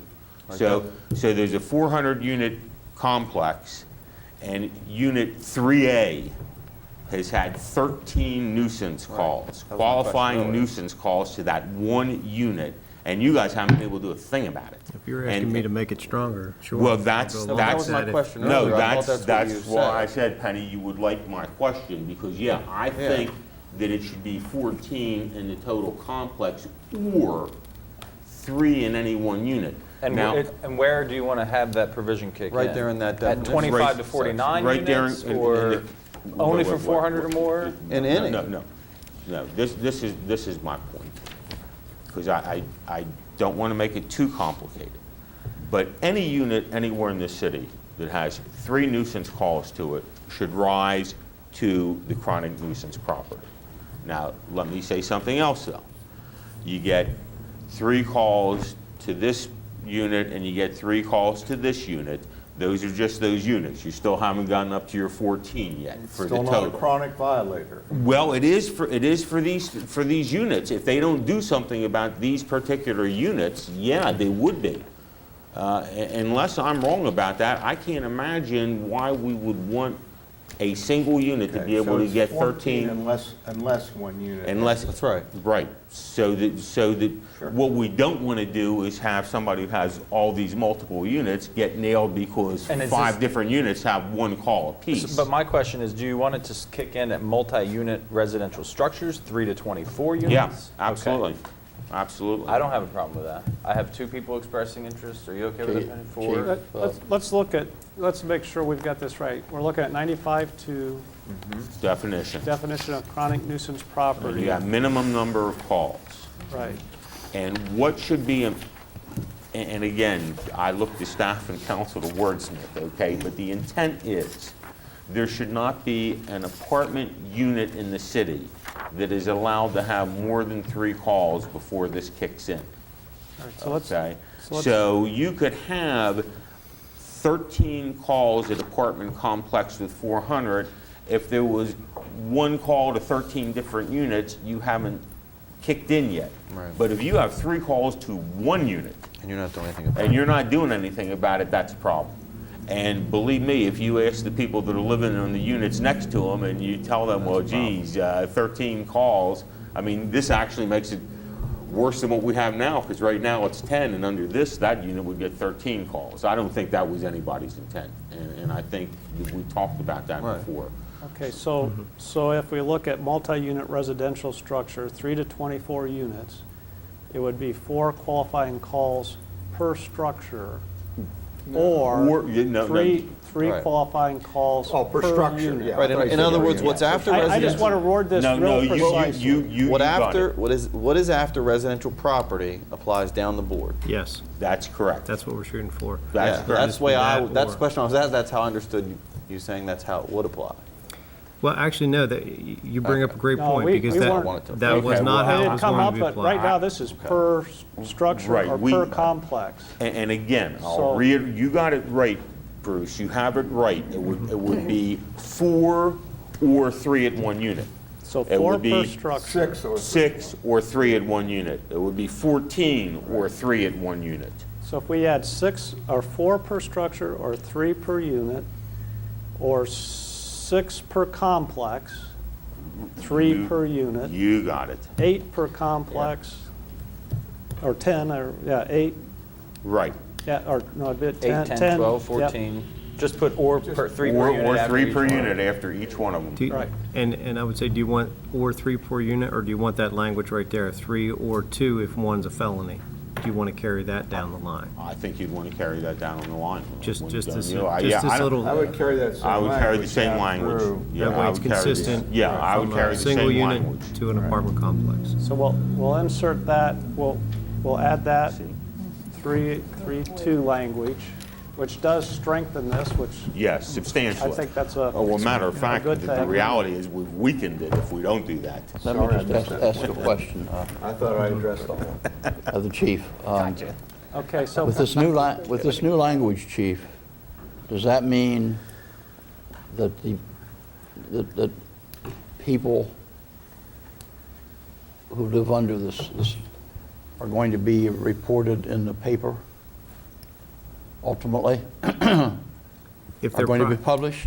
If in fact there are 3 incidents in 1 unit and they're renting 400? And they don't do anything. Right. They've And gotta there are get no to the- reasonable steps. Right. And it's crime-related only. Well, once Correct. they And get it's to chronic crime-related. nuisance, Crime-related. once they get to chronic nuisance based on police calls, Right. I think we said this earlier, they would be published annually. But it's got to be the landlord, Don, that gets notified and does nothing. It's just not the 3 calls that do it. Well, It's In order to lose your certification. Right. Right. But to get published, it's. You're just chron- three it's calls chronic- even if it's you're not chronic nuisance? Chronic nuisance gets you, I thought in Right. February, we said Okay. if you get chronic nuisance based on police calls, you get published. Right. Okay. You may still have your certification, but you're published as a chronic nuisance property only on the basis of police calls, not code enforcement calls. That's correct, sir. So you have 3 people in a complex who don't like the fact that you had a rent increase, that the landlord had a rent increase, and they cook up some scheme to have this person's name published in the paper, this landlord. I mean, is that what we're doing? Right, that's the point you're talking about, is if you have 1 unit and it falls in a chronic nuisance phase with 3 qualifying calls, then the entire complex would be published as a chronic nuisance complex. That's the language change that was just talked about. But that would apply to any disgruntled tenant in any size complex. It could do the same thing. I don't think. The way you do it is by calling the police and having it, I mean, Hopefully you the gotta have a police would qualifying pick up call. on that. I don't Yeah, think you gotta there's have a any qualifying tenant out call. there that I that's hopefully the who's police would engaging pick in up that on kind of that. activity that's sophisticated enough to say, I'm going to really screw my landlord and try to get him published on the chronic nuisance list that's published. They're No, I think they're they'd probably be more worried about what Wow. people's going to find out about the Don, actual criminal themselves. activity. Yeah. I Right. think Don's point is well taken if we included, which we are Code. not including, code violations, because you are absolutely right. If code violations were included in this, yeah, a disgruntled tenant could very well do that, but they are not included. This has got to involve police calls with. To Yeah. qualify. Yeah. Disturbances. Okay, but I think it needs to be fairly pointed out that this new language could lead to problems for even the most substantial landlord in the county and the city. If, you know. Well, but again, Don, you know, the three applies to any, you know, any landlord who has a tenant that's disgruntled, if indeed they can do that, and they have to do crime or qualifying calls. I'm sorry, I just, yeah. Well, I clearly understand that. And I agree with you. I just think that the police are going to have to be a little sensitive about how they handle these things. I think And I think it's going to be a work in progress. We're going to get the feedback. Yeah, the major goal, again, I think, is to protect landlords and tenants by making sure everybody knows. We hear a lot about property rights. We don't hear a lot about property responsibilities. And so, you know, protecting landlords and tenants, and also protecting our neighborhoods, educating landlords and tenants about what the expectations are, and making sure that the information is being shared in a way that creates some positive action in response to whatever's happening. That's the ultimate thrust of what we're doing. Yeah, I would say from a police standpoint, I mean, to just speak to this for the councilman, I mean, we're aware of that, we're sensitive to that could happen, and that's why internally, training's so important for us, and then the check and balance with having Officer Kendall there, and I've spoken to him specifically about that. We want to make sure that a landlord's not targeted by a tenant or even a neighbor that doesn't like them, and to really take a look at those qualifying calls when they start to rack up, and you know, we send out notice number 1 and notice number 2. If that landlord's talking to us, I don't see notice number 3 happening. If they're going to move for an eviction, I mean, there's certain things that are out of their control at that point. You have to administer the program responsibly, and I think how, in a manner in which this board would want us to administer it. And I would just say 1,500 of these qualifying calls last year, and we've been doing this for years now. I think we have some good experience with this. I think it'll get better and more clear with, we put a lot of clarification in this language. It was never even in this ordinance to begin with. So I think we'll just lean on some history there and shoot for good management of the program. And I know that's a very important point for you, and it would be for anybody that owned a lot of properties to want to stay off that list and stay in good graces with all the, you know, the intent of the program. I would just say that we'll be good administrators of it, and we'll report it back to you if we see that type of activity happening. Okay, now you realize you're under oath, right? Always. So with those, And your successor, too. so with those two changes, the one regarding the definition of chronic nuisance property and the calls per unit, and getting the word knowingly inserted in the right spot in 197.8. Those are the changes you're requesting we make tonight. Are we ready to adopt the ordinances then next week? Yes. Are we good to go? The majority of the council is ready to adopt next week? Kristen's thumb is up. Let the record note. All right. And I do appreciate everyone's willingness to move this. I don't know what's happening with Mr. Alshire's. I know he's getting like the play-by-play and with babies on the He got way 9 and out of everything. 10. So appreciate you hanging out with us. Could I say one Please, thing, Mr. Chief? Munson. Look, I think that, as you said before, this is a work in progress, and we might have to come back from time to time and tweak it, but I think it's also very future-oriented. You've come in here a couple of times now and told us how many people are dying of heroin. It seems to me, and that's extensive, How many people did you say in the last couple of months? 30-some, 40-some? We're into the teens at this point. We've had 4 just in the city in this year. 4 in the city this year. And I'm talking city county here because it spills over. But that kind of implies that a lot of people need to be looking at this problem because it's only going to get worse.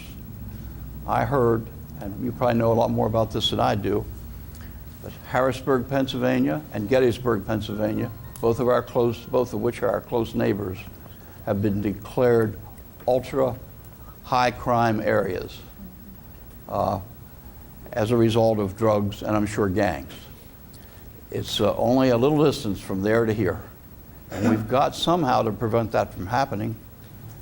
And the best way is for everybody in the city to be looking at these problems and trying to resolve them. Because once we arrive at close to where Baltimore is, it's going to be awful hard to turn it around. I keep saying, put those gates across those roads, but I keep getting slammed in those newspapers, so if Mr. Donald Day's listening, I've said it again, put the gates across. It's a good point. And I just want to remind everybody, because I know Councilman Rauschar is about to leave, next Tuesday, 7:15 a.m. 7:15 a.m. is what the chamber advertises, the state of the city. Everyone will have access to it afterwards, but I just wanted to make sure I reiterated it. Good luck. No texting, call. All right. Good luck. Thank you, staff.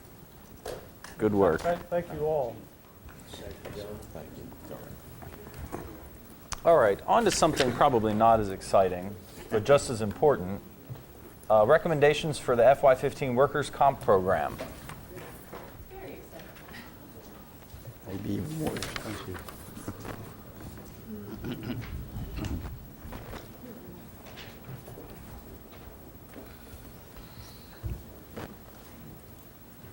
Thanks for being flexible, guys. You know, I served in the Sager administration. This is nothing. I concur. We I'll did take not that as run a compliment. railroad on time. Well, I would like just to take a moment to introduce everybody here. To my left is Kevin DeHaven. He works in the HR department as our safety and liability insurance coordinator. And to my right, I have John Schnebley and John Latimer from Keller Stonebreaker Insurance, and they are our workers' compensation broker. And they're here this evening to discuss the workers' compensation program from the broker's perspective. But I can tell you, this current fiscal year, the premium for our workers' compensation insurance is $955,622. And just last week, we received a preliminary estimate from Chesapeake Insurance, who is our carrier, that our fiscal year 15 insurance premium is just shy of $1.5 million. So it's under $1,000 in 1 year. It is important to note that that's a preliminary estimate, and staff, as well as Keller Stonebreaker, will do everything possible to get as much premium reduction as we can, which that has been the case historically. The fact remains that we are concerned about the outgoing years, the increase in premiums, and those are primarily based on presumptive claims. Those are nothing new, but over the years, the laws that deal with presumptive claims have expanded. And staff is recommending 3 action items that we can touch base on that are in your packet memo. But I do want to hand it over to both Johns to let them discuss with Mayor and Council their presentation. Okay. Appreciate everybody's time tonight. And I guess I'd start out by saying, certainly as one who's been in your shoes, you know, I'm acutely and still follows city and county business. I'm acutely aware of the budget issues. This has not been a very easy time to be in public office since 2008, and we are very certainly sympathetic to, as we have a business interest here, but we also have an interest as citizens. I did want to, I think most of you know me, I wanted to give you a little background on John. He's a partner in our firm, and I think he adds a lot to the discussion because he and his lifetime, he has been actively involved in the volunteer fire service. He has been on the payroll of the city of Hagerstown. I believe you've carried a union card, and you've been in on union negotiations during that time. So I think he gives some insight, and he certainly knows more of the players and the management and the rank and file of some of the public safety divisions than I do. So I think tonight, if you have any questions about that perspective, I would certainly invite you to ask John, what he thinks. We gave you a memo, which I hope was distributed. We submitted it on Friday. We tried to make it a concise wrap-up of our activities during the year, and we also gave you the IWIF forecast, which we typically get in early March. Again, historically, that usually is a maximum number. We are often able to reduce that number, but certainly there are things that need to be considered, and we welcome this opportunity really to bring this to council, because I think the issues have become so important that it really needs to come to the level of the electeds now. And it's not saying that what's happened in the departments or at the staff level has been bad. It's just that the rules of the game have changed. And what we're going to try to do here is reiterate verbally some of the important takeaways which we hope we've summed up in the memo. And the bottom line is, as Karen has said, the Maryland Workmen's Comp statute has changed and is raising the financial stakes for governmental entities, and that revolves around the concept of presumption law. In the memo, just to read the appropriate language that I put in here, Maryland workers' compensation law has been significantly liberalized in recent years. State law now allows public safety workers to make certain types of occupational disease claims under your workers' compensation plan. Included are certain types of cardiovascular disease and cancer. A key element of the current law is that these diseases are presumed to be work-related and therefore compensable under the law. The law makes no allowance for personal habits that may have concurrently led to the development of the disease. So what we've had here really is a conversion from, in the old days, workman's comp was primarily about reimbursing workers for injuries that they suffered as a result of accident. This really changes the playing field and makes it one where you have become responsible for certain types of disease, and in its narrowest form, or its most liberal form in Maryland, it makes no allowance. You become responsible to some extent for the person's private lifestyle. So essentially, this has had a big impact on what you're seeing with the city rates. Current experience period contains 10 presumption claims, which have added about $800,000 plus to the loss values. Fiscal 2013 was particularly hard hit, as you can see from the charts, and I gave you two little Excel spreadsheets there. We have at present over $1,500,000 in claims for that year, and the loss ratio was 155%. Loss ratio simply is the amount of losses divided by the premium. And the significance of that statistic really is that insurance companies look at that loss ratio as a measure of whether they're making money on an account. And typically, a rough measure of profitability would be that a company has claims which represent 60% of the premium that they take in, making allowance for the fact that they are going to have administrative expenses and claims handling expenses. So we have a couple years in your 3-year experience period which are marginally unprofitable, but then we've had these occurrences in the last year here which have just really blown up. So the ultimate result of that is as losses climbs, premiums do as well. We've quoted the preliminary renewal indication from Chesapeake Insurance. It's $1,490,000, and as Karen has said, the expiring was $983,000. I think it's worth mentioning that this seems to be taking a bite out of a lot of governmental entities. If you saw an article there with regard to the County Volunteer Fire and Rescue Association back in December, They're confronting the same problem with those workers with whom they provide, those public safety workers whom they insure under workers' compensation. And they've seen I think my total on that was an increase over 2 years of $720,000, primarily being driven, at least as reported in the paper, by those claims. So you have a financial impact, and I think strategically, and this is where I think the council comes in, because you make the decision on the sort of the directional way the staff goes, is that these changes mean that the city, again, is no longer just responsible for accidents, it's responsible for specific health conditions for certain classes of employees. So this demands, I think, and we tried to say this a little bit in the RFP last year, is this sort of demands a new risk management commitment, which is different from what you've done with regard to controlling accidents. You may have unmanifested claims sitting in your workforce in the public safety units now and don't even know about them. So it's important, I think, to stress the issue in terms of risk management of promoting a wellness program and trying to work within your collective bargaining efforts to get agreements with all the stakeholders that this needs to occur.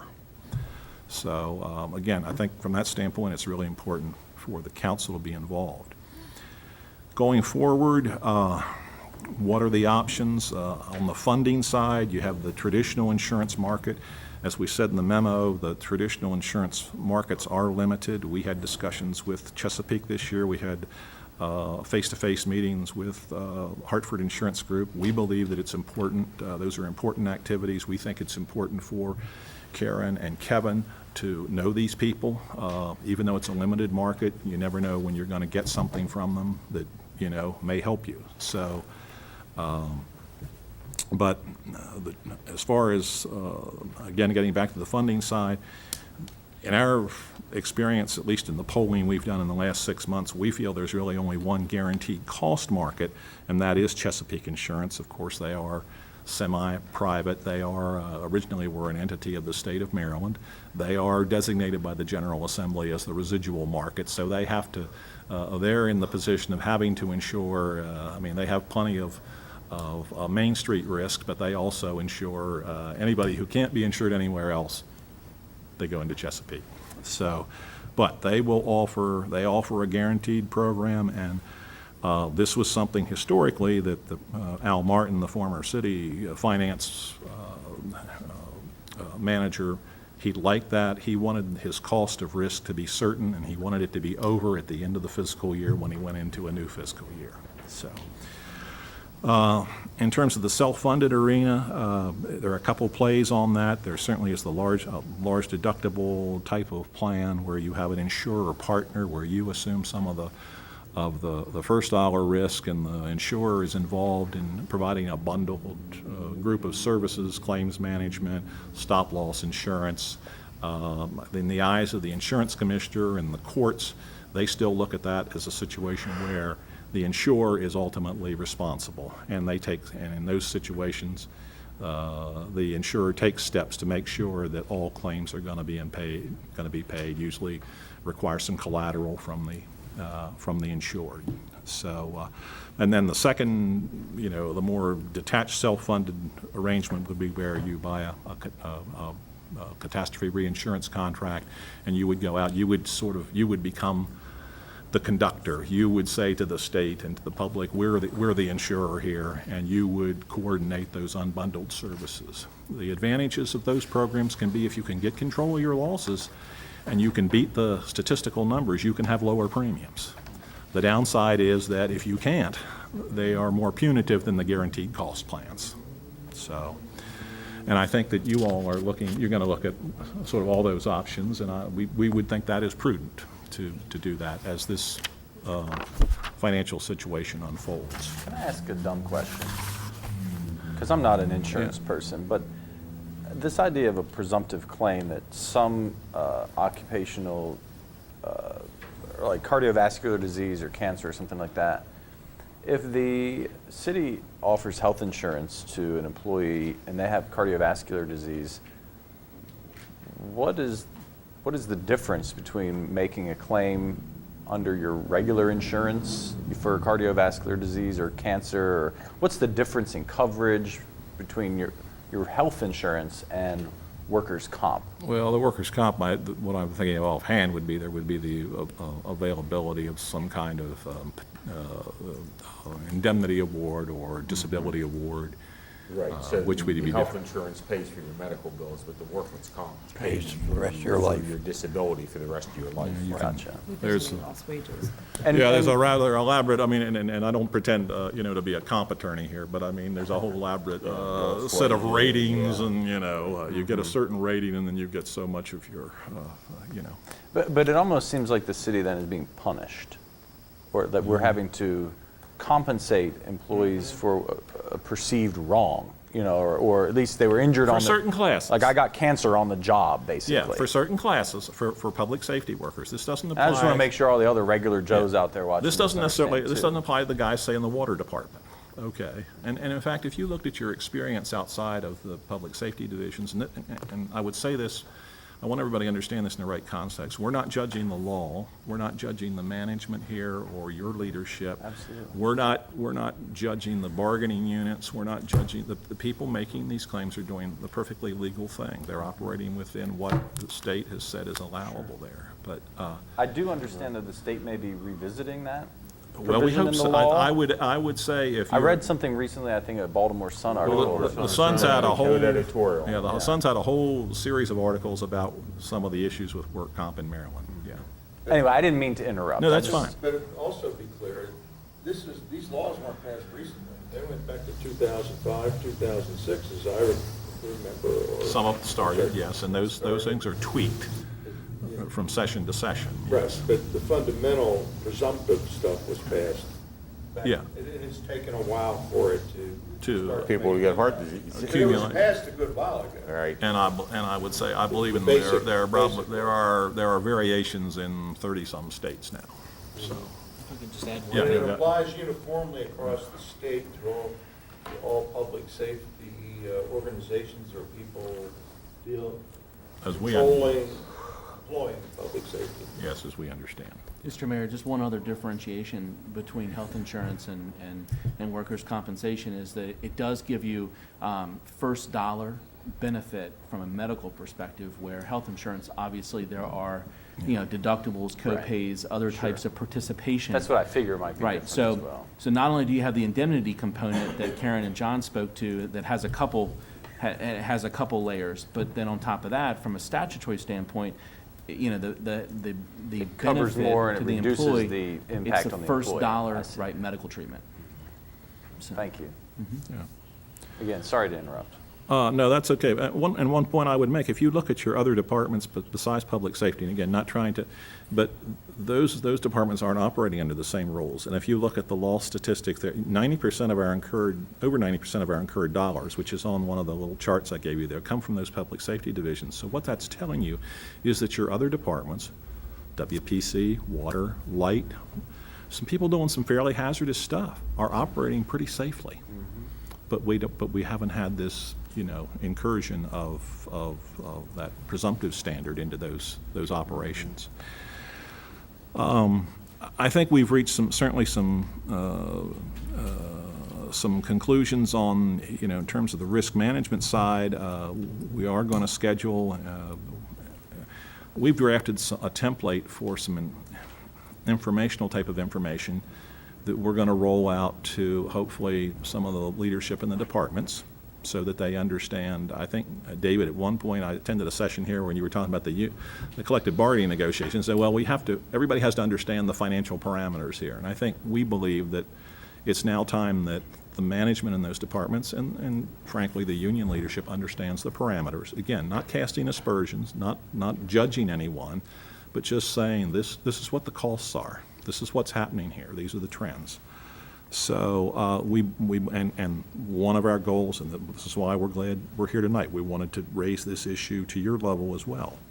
So the stakeholders, as we see it, are the elected senior management, union leadership, and the rank and file ultimately. So All those stakeholders, I believe, have to work together, to create something which really reforms the process here, to the extent that it can be reformed under these rules. Can I just read a sentence in your closing comments? Because it says, and I think this is great, the promotion of health and wellness for staff is morally prudent, improves the overall level of fitness for duty, and will undoubtedly improve the city's opportunity to reduce program costs for workers' compensation and employee health insurance long-term. And I think that's pretty much the nail on the head. And if I could, just put a plug in to thank Mayor and Council for carving out a wellness program and allowing us to kind of hit this from all angles. The wellness component, which is still growing, the health insurance side, because ultimately we want our employees to leave in the same or better condition in which they came to work. And fundamentally, that was the underpinning of workers' comp when it came into being, in certainly in places like France and Germany in the late 19th century, and in the United States in the early 20th century. It was this concern for, the public health of the workforce. So we, again, and we believe that the council really needs to, come to understand that this wellness component is really important. It probably needs to be funded, and it's in a greater way, and it's something that's not going to have an overnight effect. But as I said, you probably have claims sitting in your public safety units now with certain employees which will not manifest themselves for some time downstream, and to the effect that you start participating in good health outcomes for those employees, you're going to head off, control those costs in the future. So with that, that's sort of the extent of my wrap up there. I want to try to be concise. Go ahead, John. Anything to add? No, I just was saying, Yeah. bless you. Oh, okay. So you are seeking the council's approval to move forward with these recommendations, correct? We are, Yes. and as laid out, first, we would like to give Keller Stone Breaker the opportunity to renew their contract per the RFP language that we did last spring, rather. Is everybody okay with that point? Let's do point by point. That works. Okay, I see all heads nodding. Okay. Secondly, staff recommends that we conduct an in-depth review of moving toward a self-funded model. And again, we don't know at this point if that would be viable or not, but it's the one option we have yet to explore. I see heads nodding. Any objections to that approach? All right, thank you. Okay. Next one. And then lastly, because of the complexity of the transition to that type of model, staff recommends that we engage CBIZ to conduct an independent program analysis to determine if the transition would be economically or logistically possible. I will say CBIZ has worked with the City of Cumberland, and they were successful in their transition. And of course, a copy of that proposal is attached to the packet. The cost being $8,400. Correct. Any objections? All right. So if everyone is good, we'll go ahead and proceed with those actions and then report back to this body based on the outcome. Thank you very much. I appreciate the information and your presentation today. This Yes. important stuff. So the potential increase in 1 year, this 1 year is 50%. Isn't it 50%? 100%. Yeah. And what's that going to imply for the future? It could become even worse in the John future. actually has a kind of a That's going to be a good real example. budget buster. Right, he says there's one well, and Yeah, how that's distributed. That's exactly right. And we have the opportunity to work with a number of other organizations that are in the public safety arena that are frankly on a smaller scale crippled and therefore dealing with the same challenge. And my analogy, as simplistic as it may be, is generating the understanding, the cultural understanding that there is one well that we're pulling from here, and it applies to all expenditure lines in insurance costs and everything else facing the municipality in this case. And so for us, where we think that we have the opportunity is Chesapeake has they have some resources, we have some resources, both to bring to bear to try to support the effort of really demonstrating what the total cost or the total implication of how this program is evolving. It's not unlike, as John said earlier, most any other municipality or subdivision in the state of Maryland. We're all generating the same challenges and the same claims history, that sort of thing. So the issue is trying to attack it from a different level, which is educate everybody at all level, all stakeholders, and try to bring about a cultural change because everybody has a better recognition of what's at stake.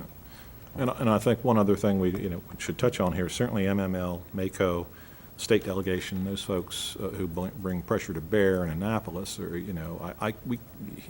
certainly the counties had their bite taken out of them. You're seeing a potential bite here with this renewal. I'm certain there's a lot of this going on in the state. We certainly have seen it in, as John said, in some of the non-governmental safety groups that we interact with. So it's a challenge, to keep up with the funding. Let me just ask one question I'm curious about.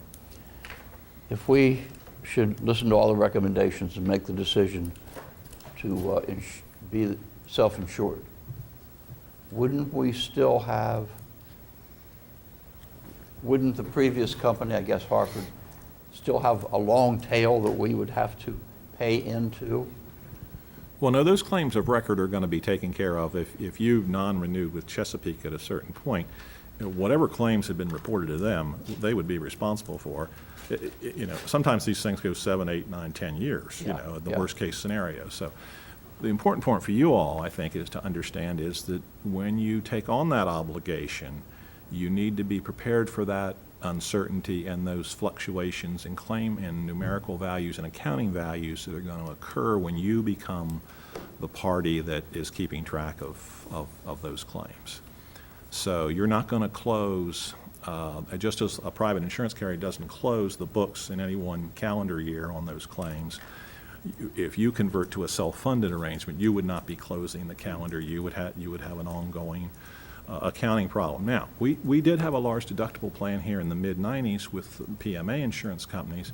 Al Martin administered that, and he had a separate accounting function set up for that, and it took a while. How long when did you finally get that resolved out? That was probably 06 or something. 2008, and with this covered years. We had some claims that were still open from the 94, 95, 96 period, I think. So there's a tail involved, and that's what I think you need to be able to understand. If you opt for something like that, you've got to be able to live with the set up mechanisms to cope with those uncertainties and those fluctuations that are going to occur, because these claims take. Sometimes they take good turns, sometimes they take bad turns, and sometimes those, there are big dollars involved. And that's not a model you want to jump in and out of. It's if you do it, you're in it for the long haul. Yeah, and you need to set up the first claim was $750,000 for a cancer incident. That would And like I said, way there's behind different it. variations where you can have stop loss involved, and so we'll look at all of that. Yeah, that's where CBIZ will help us evaluate whether it's even possible, financially feasible for us. Yeah, I think it's working for setting some. those attachments, seeing what is affordable from the attachment points there is important. It may or may not work, but given the $500,000 increase for next year, with the potential of even further increases under Chesapeake in future years, for $8,400, it's worth the question, worth the evaluation. Just to give you an idea of the impact, as Michelle and I were finalizing the budget last week, we got this number on Wednesday. Okay, so we had to add $400,000 into our projected expenditures for next year's budget that we weren't anticipating, which, as you guys That's know, 1 3/4 cents on the tax rate. Makes a tough balancing scenario even tougher. Right. At the same time, our tax base is falling. Yes. Double digits. And I don't want to elaborate on the obvious, but I've seen so many studies that fail in this regard. Be sure we get total costs, and it's apples to apples when we see it, and a risk assessment, not just numbers, but we need to have some risk assessment associated with the options. It's a 10-year study. They'll go back and look at all the claims from 10 years back, reserve, whatever. Well, okay, but going forward, we need a risk assessment. Right, no of the surprises. different options, yeah. Right. Again, good work. Look forward to hearing more from it. Got a pretty strong consensus here to move forward. Okay. So thank you. Thank you all very much. Okay. Thank you all. Thanks. I just want to put this out there because we have 2 items left on the agenda. I would suggest that we move code enforcement priorities discussion to either next week or after, especially because I agree. Kristen really wanted You to be need a a part of that. second, you got it. You're sold, and on the other issue, I say yes to the application. Okay, well, let's have Alex come up and at least tell everybody in the public what he's got going. Surfing in the park. Appalachian Regional Commission funding requests for FY I saw that. 2015. I think City Park, well, you can do it at Pangborn too. You can do it at Pangborn. Good evening. This is, we're seeking 2 proposals to submit for Appalachian Regional Commission grants for FY15. Just to give you a brief overview of how ARC works, we would submit projects to the county, then the county would prioritize our projects among others in the county, and then they would send their recommendation on to Tri-County Council, and then they send it on to the state for the final say. Just some qualifications for ARC. It's a 50-50 match here in Washington County for projects. Grant requests cannot exceed $500,000, and you can't use it with other federal funds towards. You can't use other federal funds towards the match. For this year, we're proposing 2 projects. The first project is wireless in the parks, or surfing in the parks. This is project to provide free wireless internet services to City Park, Fairgrounds Park, and Pangborn Park for all visitors. This would be similar to the Wi-Fi network we have here in City Center that was created jointly by USMH, Chief, and the city. This is consistent with ARC Goal 331, provide the basic infrastructure necessary to develop and maintain a modern broadband network. We're proposing, in terms of funding sources, requesting $15,000 from ARC, $10,000 from City of Hagerstown, $5,000 from private sources, for a total of $30,000. The second project is a wastewater collection system rehabilitation to address inflow and infiltration in the wastewater system. This activity would provide environmental benefits for the Chesapeake Bay watershed and local tributaries by assisting in the reduction of the wastewater overflows in our current system. This is consistent with State Strategy 321, provide the basic infrastructure to new industrial sites and rehabilitate vacant industrial facilities. ARC grant request is $350,000. City of Hagerstown request is $550,000 for a total of $900,000. So what I'm seeking tonight from this body is a recommendation or an authorization for staff to move forward with submitting these 2 projects to the county for ARC consideration. I'll ask for the thumbs up, thumbs down.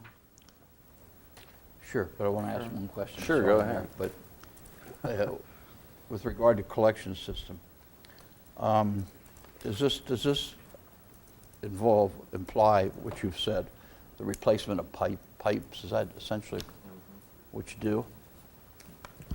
I remember when Mike McGahee was here, he used to coat the inside of the pipes. Right. Yes, sir. As part of the CIP, it's 327. It's an ongoing CIP. It basically entails the replacement of high inflow and infiltration pipe, old clay line pipe that we have that's out there. We still have them, huh? Yes, sir. We have plenty of that, and also manhole. We do a lot of manhole rehabilitation, and that's been our best bang for our buck presently. Okay. There are times when we have recently, though, line pipes as well. I mean, we still Yes, sir. do We line- have. We've done CIPP lining through all of our pipes also. In the last 2 years, we did approximately, I guess, about $800,000 worth of lining on the system. You're very persuasive. Thank you. Please remind the commissioners that this affects many of their customers. Absolutely. And many of their clients outside the city as well when they're considering this project. Be very worthwhile. Worthwhile, both projects. I will You are right. We That's get many, right. we get many non-city residents in our parks. I will And say- both projects affect more than city residents. They're both regional projects, and they need to be reminded of that. I will say that in terms of broadband, that's tended to be a popular one for Tri-County Council. That was actually the number one priority project recommended by Tri-County Council last year, was a broadband project in Garrett County. Right, that's nice, but the other one is hundreds of thousands of dollars that has a direct economic benefit. I mean, Would you- First one's a nice to do, the second one's Okay. a lot of money. Great. So is it the direction of this body that we would rank the I&I first and then the wireless and I city would, I don't parks? know what the rest of it. So if I took my computer to City Park this afternoon, there is no Wi-Fi whatsoever out there? No. That's interesting. You know, Martin, I agree with what you're saying. What I would say to staff, though, is if it's much more likely to get the broadband, I don't know what ranking has to do with anything. The county ultimately ranks it, but what's happened in the past is how we rank them, then the county. What I don't want them to do is, Or is it okay, we'll together? take Hagerstown's number one Right. project, it's 30,000, we'll take another town or another place or one of ours, that's 600,000, or 500,000, excuse me, the limit. But that's what I don't want to happen. I understand. And I don't care how we do it. Rank them both number Or make one. them both number one. Yeah, that's a good way There to you do it. go. That's what I think. And emphasize It was a both tie. number one because it's a regional thing that would Right. benefit the whole They region. benefit the whole county. Right. You All go. right, I guess we hear no objections, so carry on. Okay, we'll have a formal motion for you to vote on at the end of the month. All right, appreciate your work on Do this. surfing in the sewers. Thanks so much. It's not very glamorous. Well, we have arrived at that time once again, and because we removed that agenda item, we're staying on time, and we're even going to get out before the sun goes down. Isn't that great? And we can get out and enjoy this beautiful evening. City administrators' comments. No comments this evening. All right, let me start with Mr. Brubaker, and we'll work our way around the table this way tonight. I have no comments this evening either. All right, Mr. Munson. Ms. Nye. First off, happy St. Patrick's Day. We'll start that with a positive note that will be happening this weekend. Sometime, right? Over the weekend? Weekend.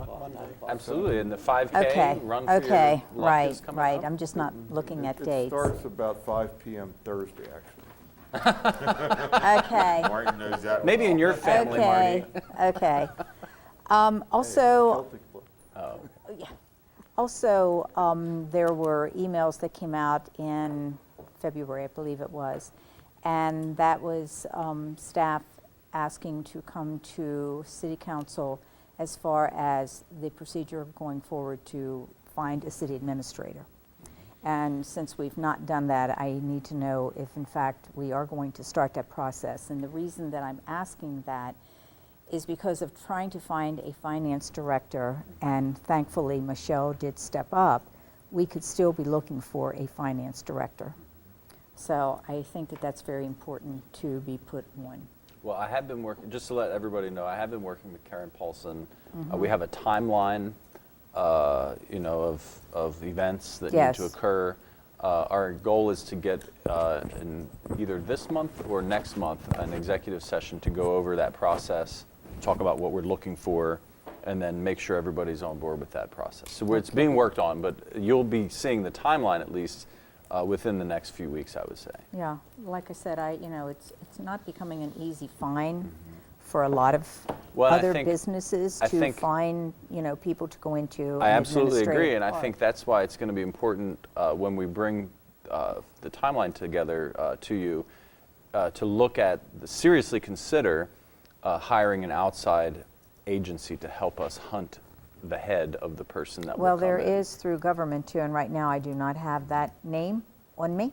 It has to do with the whole, I don't have it, I have it at home. And I Well, didn't- the idea being, Right, it's a lot harder but if we there- do it But in-house. there is that organization outside of us that is government, Marty, I know you know it too, but right now I don't remember the name of it. You're I talking just about needed ICMA? Probably. That's the group that Bruce is, that's his professional organization. So Probably. they have a lot of resources available They that have Karen a and I lot, have already been yeah. exploring, and I think we got something to everybody about the process of hiring a new administrator. I think Karen sent that information out before the new year even.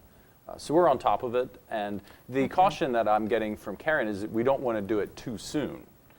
So timing is important, and that's why we put together this timeline, which Well, we'll be sharing. timing is important, but as I say, you know, there's just that it seems to be the more, and this is other businesses that it's happening to, you know, not being able to get qualified people. So as we continue on, you know, that's why I said, you know, we need to get it started. Also, I understand because there had been complaints that have come in, and that had to do with the methadone clinic out here on Day Road. And I know that that is not in our zoning regs, and I'm understanding that they are going to be moving, and I hope that I am right. I heard Mulberry Street was. Well, it really doesn't matter. I don't care. I can take care of it on Mulberry Street. I'm just teasing. Just give me the equipment. Don't have a problem, okay? Now you'll be criticized for naming my street. I'm sorry. No, Well, at least you'll I be didn't- criticized by the person who writes into, mail call, I still say, okay? As in, you should mention Mulberry Street. But anyway, I understand that it is moving into the county, and that is good for us. One methadone clinic we have here, which is on Antietam, is pretty well manned, so at least with this one. Management does make a difference. Right, at least with this one moving on out, I think it's great. I know that if Kristen were here this evening, he did want to bring this up, and it had to do with the article that was in the paper that was basically criticizing our drug task force. What people don't realize with the drug task force is that the drug task force takes care of all of Washington County. And I had gone out to ask Chief Holtzman, I said, you know, how many do we actually have total manpower? 15 In the task force, you mean? in the task force. And that is not just HPD or Washington County Sheriff's Department. There are other agencies as well. When you're looking at only 15 per Washington County, I think they do a tremendous job. And, you know, I don't know what the mood is of the other judges, but certainly I think that when it comes to going out and doing these arrests, when it was put in the paper about, well, you know, this person really needed treatment, why didn't they guide him that direction? I don't feel that that is the responsibility of the police officers. I think that once the arrest occurs, then it goes to court. And depending what happens in court is where the judges, okay, courts can or, mandate treatment. right, they mandate. And I personally feel that in this case it was very unfair of this specific judge, because I do feel that there are those who see the other side of this, but I know that Kristen was very adamant about it, and he wasn't here. And last but not least, it's best to Kristen and to Neil. I just hope those 2 baby boys are born, but I hope they wait until after midnight, because my daughter's birthday is tomorrow. Well, happy And that's birthday all. to your daughter. Yep. All right. Could Mr. I Yes. echo those remarks about the drug task force? Yes, sir. They do a good job. They do an outstanding job. And in another life, I worked closely with them. And they sure have a lot more victories, a whole lot more victories than losses. Mm-hmm. And I might say that when the governor was at MML, he let him have it about the state police backing off some of those. He heard about it, he asked his staff. Now, whether anything will happen, I don't know. But he did hear about it. Mr. Metzner. You didn't have your mic on, Mr. Brubaker, so they didn't hear any of that. Well, I tried to shout. I just have a couple comments. One, in response to that, I'd just like to say, first of all, the judge's main criticism was directed at a so-called minister who decides that instead of taking someone who is confiding in him to get him help, he gets him arrested. That's a good so point. that's the first criticism that the judge had.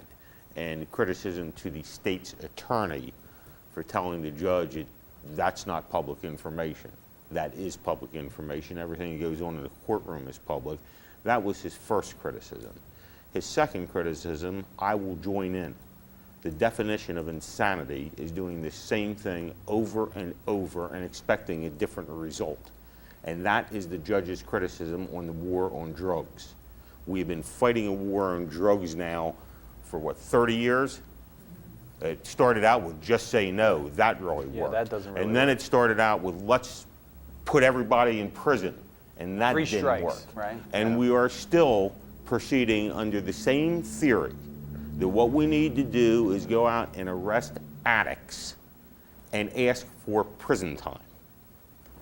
And the judge's specific point is, it's not working, so why don't we try something else? This criticism also involves the use of informants. We all know, and it's all been said, how bad this drug heroin is. Where they use paid informants, and you don't want to expose an informant until you've used them up. So this other criticism is having informants watch people selling heroin repeatedly without arresting them.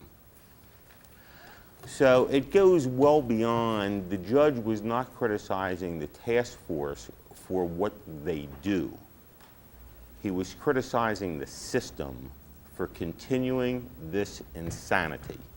We now live in a nation where 2 states have legalized marijuana, and so far they haven't fallen off the face of this earth. For the very same acts, other people have thought the solution is putting people in prison. So They'll just have actually more revenue to deal with in their budget. is what they're gonna end up there's with. 2 sides to this story, and I just want to speak on behalf of the judge because I'm a member of the Washington County Criminal Justice Coordinating Committee, which the chief is, and I think he'll agree that that probably is one of the best committees I've ever been associated with. Everybody involved in the criminal justice system is on that, including the chief and the sheriff. And there's no question, we need enforcement. We need enforcement, we need arrest. We are slowly starting to go to things like Vivitrol. The issue that this judge has is not about the narcotics task force arresting dealers and seeking prison time. His concern is what we have in this community and many communities is drug addicts who cannot afford their habit. They finance it through one of a couple ways. And candidly, the worst way is residential burglaries. Okay? And I think that is the worst way myself. And believe me, judges' sentences reveal that. And I can speak for one who has a client who got 15 years in prison for residential burglaries to support that habit. The other way they do it, though, is they get a relatively small amount of drugs and they sell a portion of it in order to pay for what they're using. These are the people the judge is addressing when he says an addict who is supporting his habit by selling small amounts to other addicts needs first treatment before anything else. The most expensive thing we can do to these people is put them in the Division of Correction for 3 years. Not only And does not it, treat the underlying problem. we do not treat it in the Division of Correction.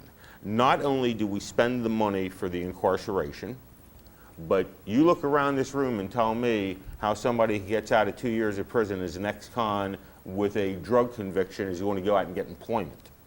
So then they don't have employment, they're an ex-con, they've not gotten treatment, so what we do is we spend more money to incarcerate them than to treat them, and then when we put them out on the street after incarceration, they're worse than they went in. And this is what the judge says. And you want to continue this insanity and have me sit up here and support this?